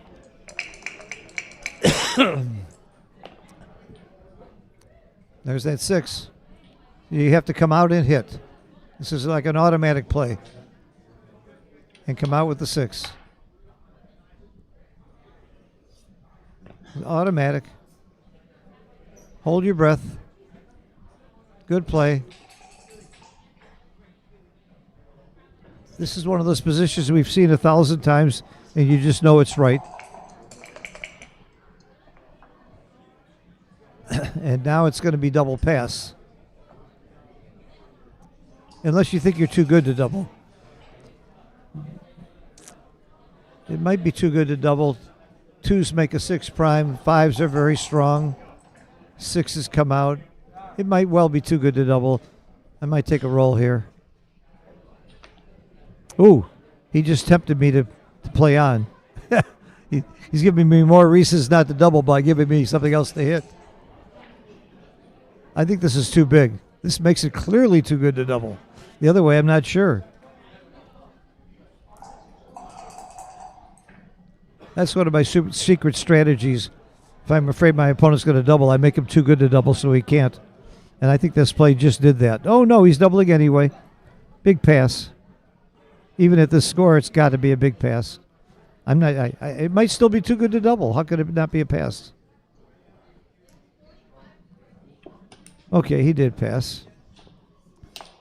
Plus, the other reason to pass is it becomes 2 away, 4 away now. 2 away, 4 away is a wonderful score to be trailing. You play gammon go, and if your opponent splits, you double. Give you a good example. Let's say you have an opening 5-3, and you make your point, and your opponent splits, then you double. Because you gammons for the match.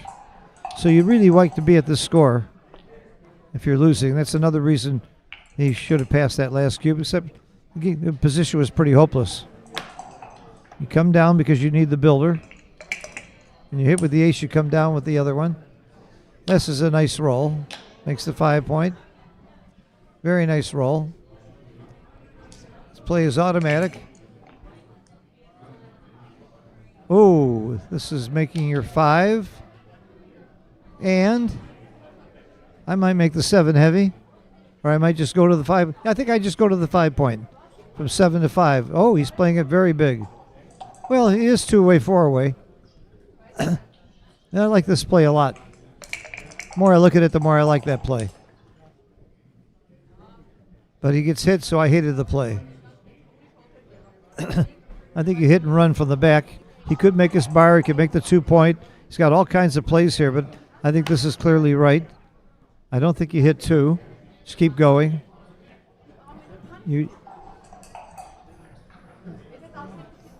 Yeah, keep going. This is the right play, in my opinion. My humble, hardly ever wrong opinion.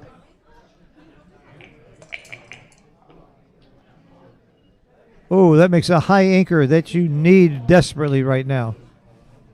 Okay. He's in the game to the end, as my friend Bob Ochtel would say. Written 2 books on that subject. 2 very excellent books.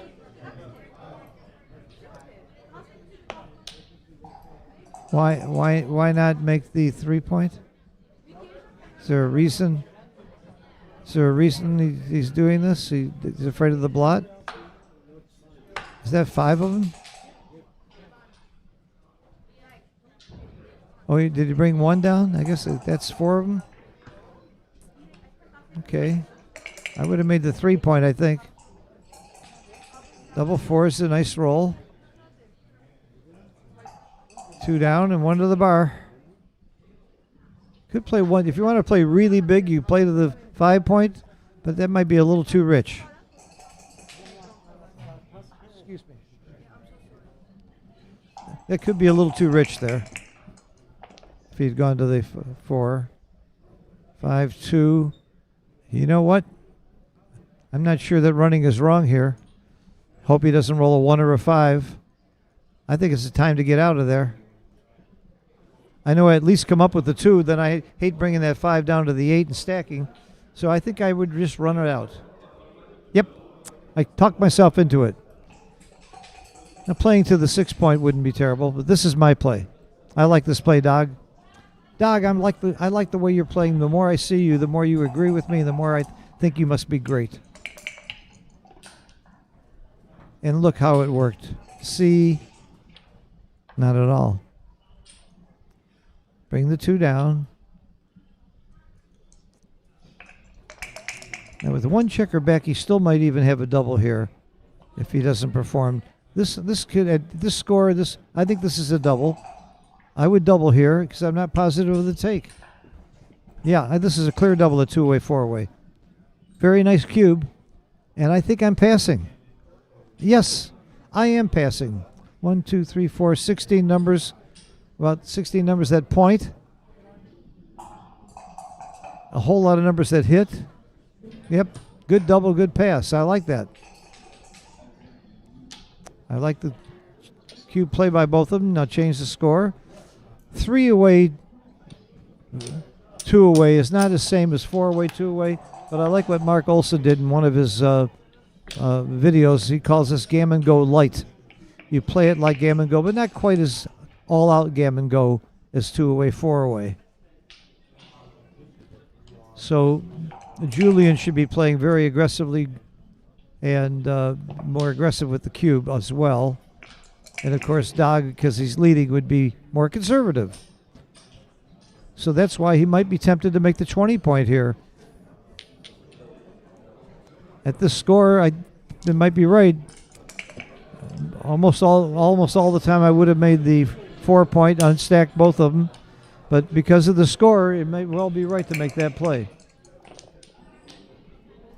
I'm not sure. It might have been still a little too conservative compared to the other play, which was much more productive for his forward game.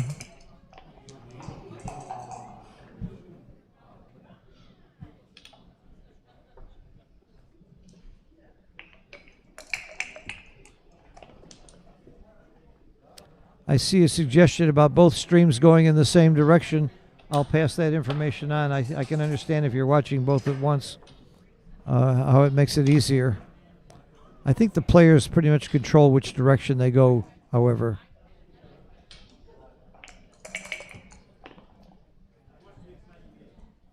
And I don't know why you're watching 2 streams at once, because I'm only doing commentary on this one. I mean, if you want to hear me, you're going to concentrate on this one, aren't you? Or are you here to watch the players also? Oh, double 6. Wow. I'm not sure I even hit here. Make the bar come out and hope he doesn't roll a 6 and game over. I'm not sure I hit. Although once you've made your ace point, you're supposed to think about it concentrating on a hitting game. I'm not sure of this play at all. But again, he's going by the theory of I made my ace point, I should be playing a hitting game. I wouldn't, though. In this case, I bring 2 out and 2 down and hope.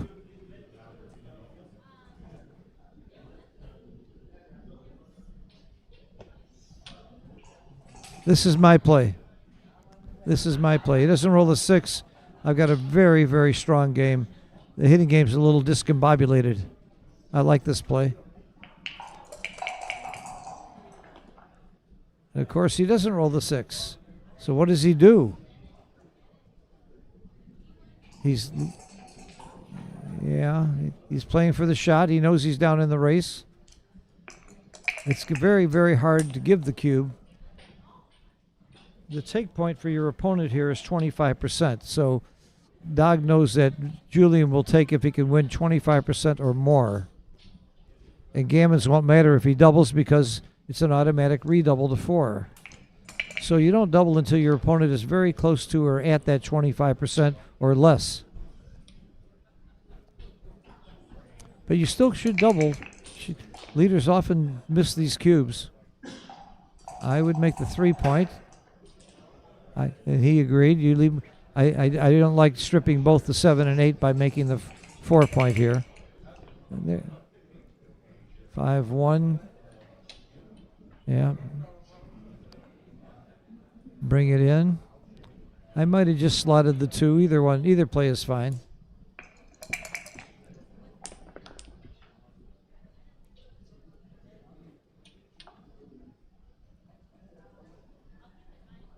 Volunteering there was an option. I wouldn't have ruled it out completely. Leaving a 2 shot. Make the 2-point. Yeah, volunteering was an option last time. I thought I would have looked at that a little bit longer. But he's certainly is rewarded for not volunteering. Now he doesn't have his 25%. Now he can double, and there's not enough gammons to play on. So this should be double pass.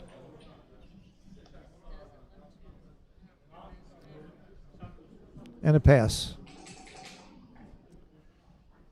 Very simple.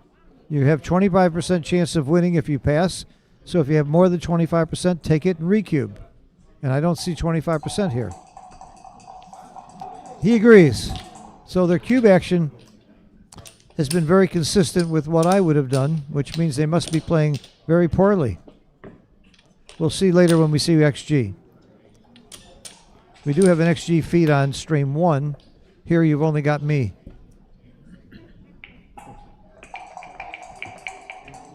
Okay, it's Crawford. It doesn't say it, but it is Crawford, which means that there cannot be a cube on this game.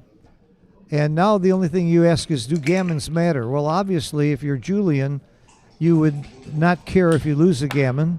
But do you care if you win a gammon? Not really very much at all. It only takes away your opponent's free drop, which is worth about 2.4%. So both players should be playing DMP, or what we call double match point. Just try to win the game. Don't worry about whether you win or lose a gammon. That's not always true at Crawford. If Julian had 7 or 5, a gammon would matter quite a bit. But since he has an even numbered score, the gammon doesn't matter at all. He's just going to play to win the game. The swing of this game was that 4 cube that Dog won earlier, which was a very aggressive and exciting cube action at the time. Here you make your 5-point or his 5-point. And which one is right? Well, gammons don't matter, so I don't think about playing safe. I would make my own 5-point. But I wouldn't bet on it. I absolutely have no idea which one's right, but I like making my 5-point. If I cared about getting gammon, then for sure I would make the 20 point. Okay, this certainly is a reasonable play.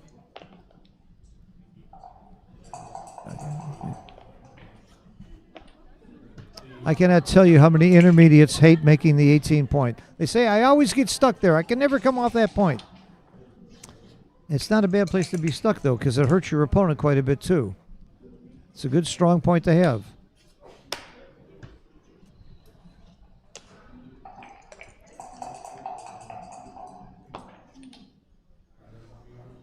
Slot your 5 point. So you can see this is a close race. It could go either way. This is an awkward roll here. He has to break the 8 point. Not what he wanted to do.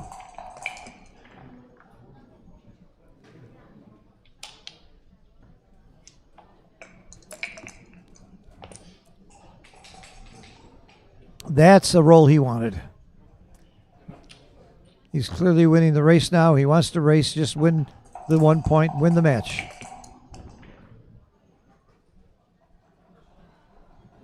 Make it and come down. He might come out. Sure, with those 2 blots, why not? Be a little bit of an aggravator. I call that an aggravator.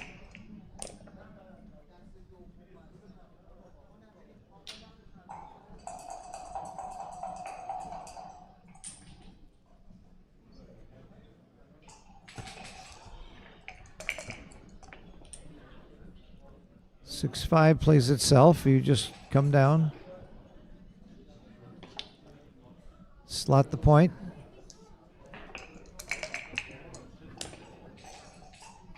Six four. I don't think you're volunteering a shot, so just come in.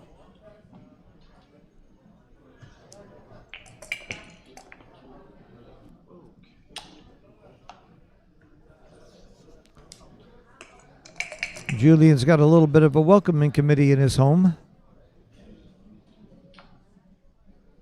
As he'll make the ace point.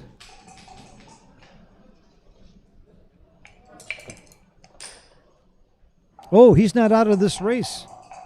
He should race. I think he can win this race now. Wow.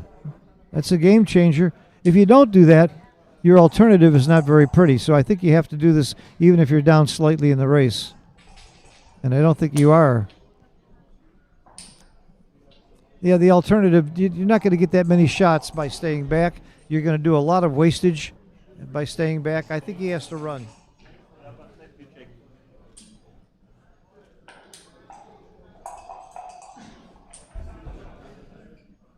I think you got to run. Now, is it possible to run with 1 checker? That's an option. I think he's close enough in the race, though.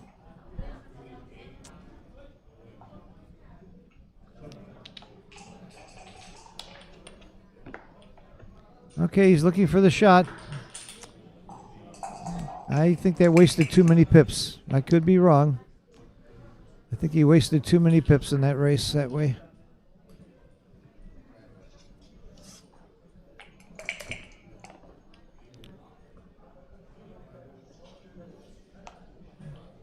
There's something to be said for running 1 checker off the 24, and that's my play.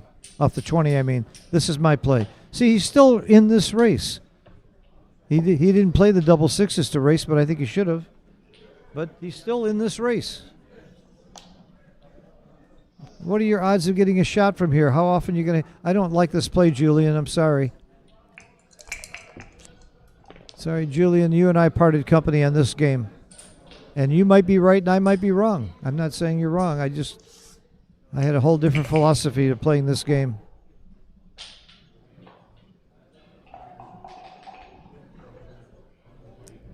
Some of your plays I think would be right if you were a gammon save, but gammons don't matter. It's another reason I would have played it the other way. I might just cover here. Why not? Yeah, I like the cover.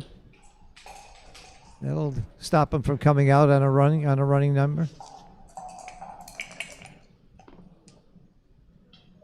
Well, it may stop him or may not. I think. See, he's in this race. That's why those double sixes are, I'm not going to harp on it anymore. Shut up, Phil.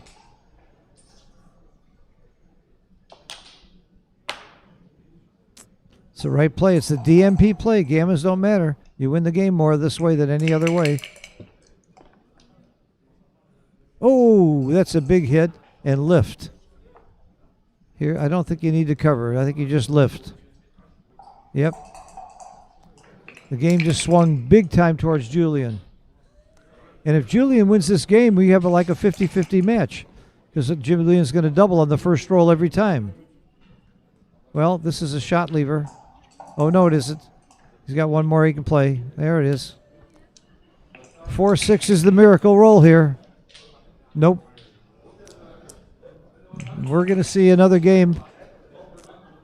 Ooh, that's a hurter. That's a hurting roll. 4 is big here. Very big 4 coming up. And he got it. Wow. Dog had like 3 or 4 really major rolls this match, and he got them all.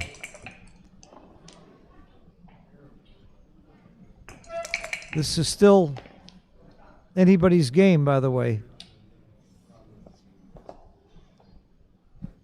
I like Dog's odds a little bit here, but remember, he's got the open 4 and 5 points, so you come all the way up. Yes. Same odds of getting hit on, but you're getting out faster and better, and you're not wasting to the 1. This is right. He's got to hit him.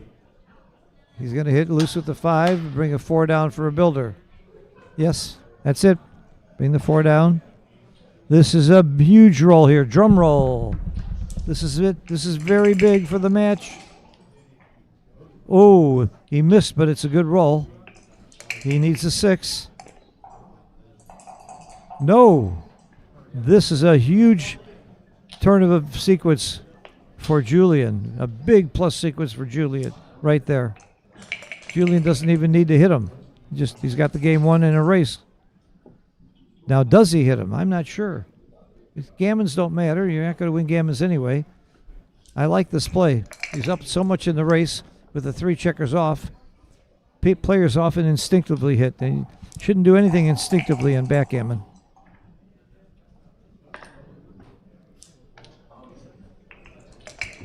That was a very nice no-hit. Big sequence for Julian that could have easily gone the other way. This game, Dog had a big hit that he needed. He got it and still didn't win the game. I thought that was going to give him the match. That's backgammon. It ain't over until it's over.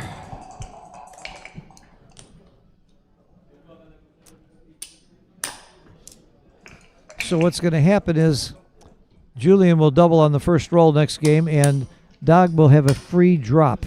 In other words, if he's losing, it cost him nothing to just pass and start again at 50-50. Why should he play a game where he's 49% or less? So that's what the free drop means. And you only have a free drop when your opponent's score is odd. I think it's odd to have a free drop. And if it's your opponent's score is an odd number, you have a free drop. That's how I remember it anyway.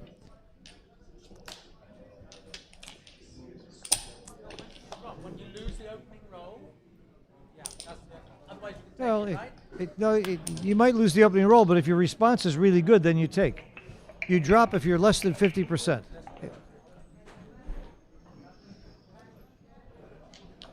It's not a great opening roll there, so there's a very good chance he's going to take. 5-4. This is interesting. I think if he just runs with the 5-4, oh, he's doing this. Wow. Okay. I would take the cube here. I think you're favored. Oh, he's passing. That was all very confusing to me. I wouldn't have played the checkers that way, and I wouldn't have passed. He played the pass is what he did. He played because he knew he was passing. He didn't like his position, and he may well have been right. No matter how he played it, he may have been a slight underdog. Okay, so now the cube is dead. Whoever wins this game wins the match. You're playing DMP. They're trying to figure out this tricky new clock. The stop control is on the bottom so you can put the cube on top of the clock. That was the reason for it. They both have plenty of time on the clock for one more game, and that's what we're going to see. One more game. What a match.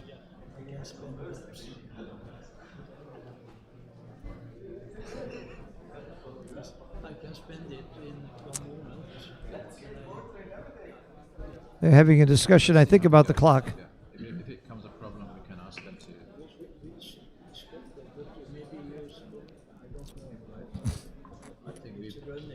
By the end of the match, they'll know how to work the clock. That's what usually happens. Okay, here we go. Double match point. This is it for the match. And it's a big, big match to be up 3-0 in this tournament. 3-0.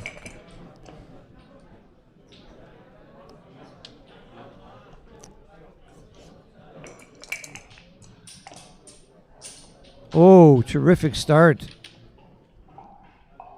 4-2, double three. I'm not sure. I wouldn't make the bar point with a double three there. I'm not sure about this play. I don't like giving up the 8 point. I don't know. It wasn't my play. I think I would have just made the bar and unstacked. Play for a priming game. I could be wrong. 6-3 hits. Every roll now is very big. We're at double match point. This is huge that he came in and hit. Where is the 6? I think you come out with the back one. Yep. It's called connectivity. You keep your back checkers in communication with each other. And makes the 6s easy.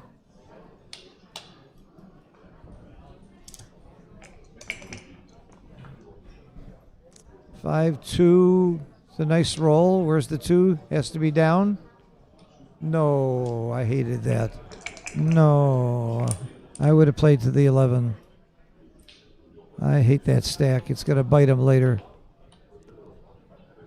He did it very quickly, too. He didn't even think about 13-11. That would have been my play in a heartbeat.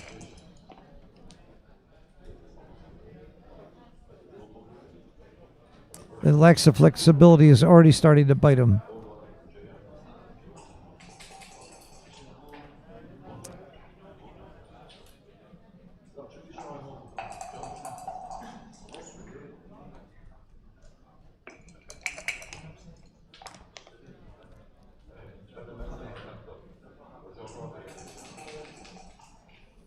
We'll just go down to the 3 point, I think. No? Oh, this is a real action play.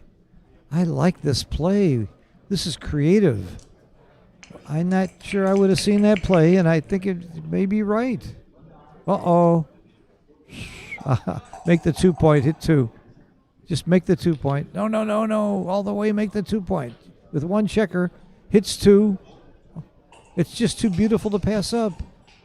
Just play 6-2. Oh, no.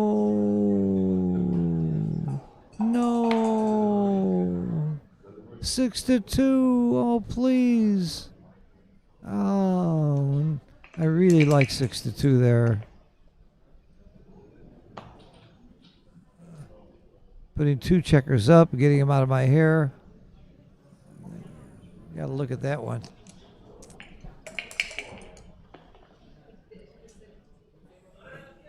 Not as good as it looks. Not that good at all, actually. I guess I played 3 to the 4 point and 1 to the ace.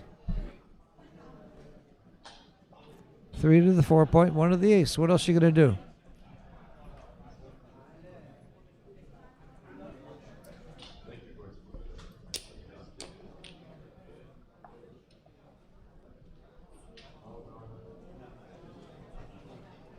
And there it is. That's the play. Forced by logic.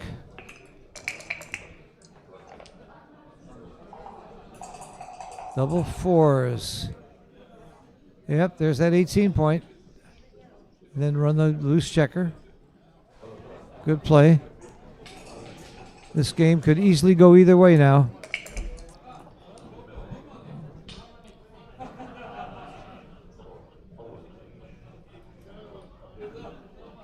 I'm not sure he shouldn't run from the back all the way. He's winning the race. This is going to be hard to bring home. I'm not sure this is the right play. I would just come off the 17 with one checker all the way. This is the original. I don't like this play, though.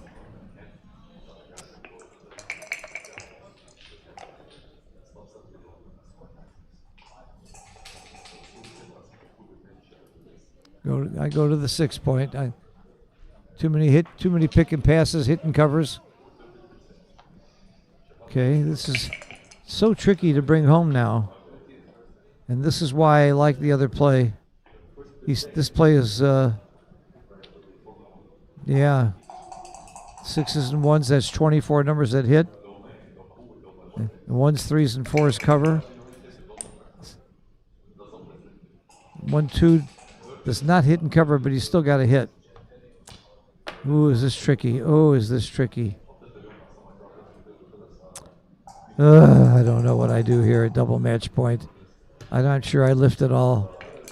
It's very scary. I'm just hoping he doesn't roll that 6. I probably would have left the checker. 6-1 now. Okay.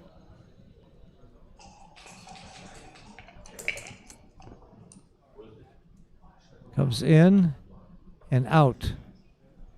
No, out. 6s and 1s hit now. When you come out, you only get hit with a 3. I think you got to come out. This is right. I think this is right. Yes. It's just too rich to give him 6s and 1s. Good play. He would love a 3 or a 9. Ooh, he got the 3. That's huge.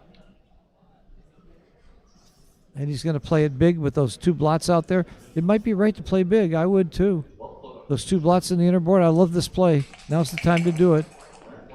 I like Dog's play here. I must tell you, for the whole match, I think Dog has outplayed Julian.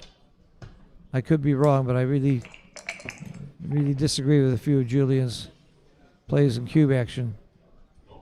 We'll see. Could be me. No, couldn't be me. Double 6 plays well.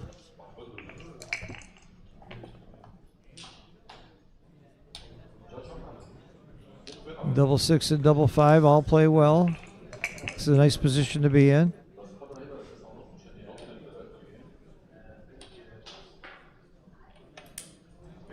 You don't need a gammon, so this is the right play. You want your opponent to come in on a 6. If you needed a gammon, you would have taken 2 checkers off the 5. But at double match point, all you want to do, you want to see your opponent get in behind you, and the match is over. Match is over. Very, very exciting, good match. Played very well by both. There were a couple of key plays that Julian made I did not like, but I could be wrong.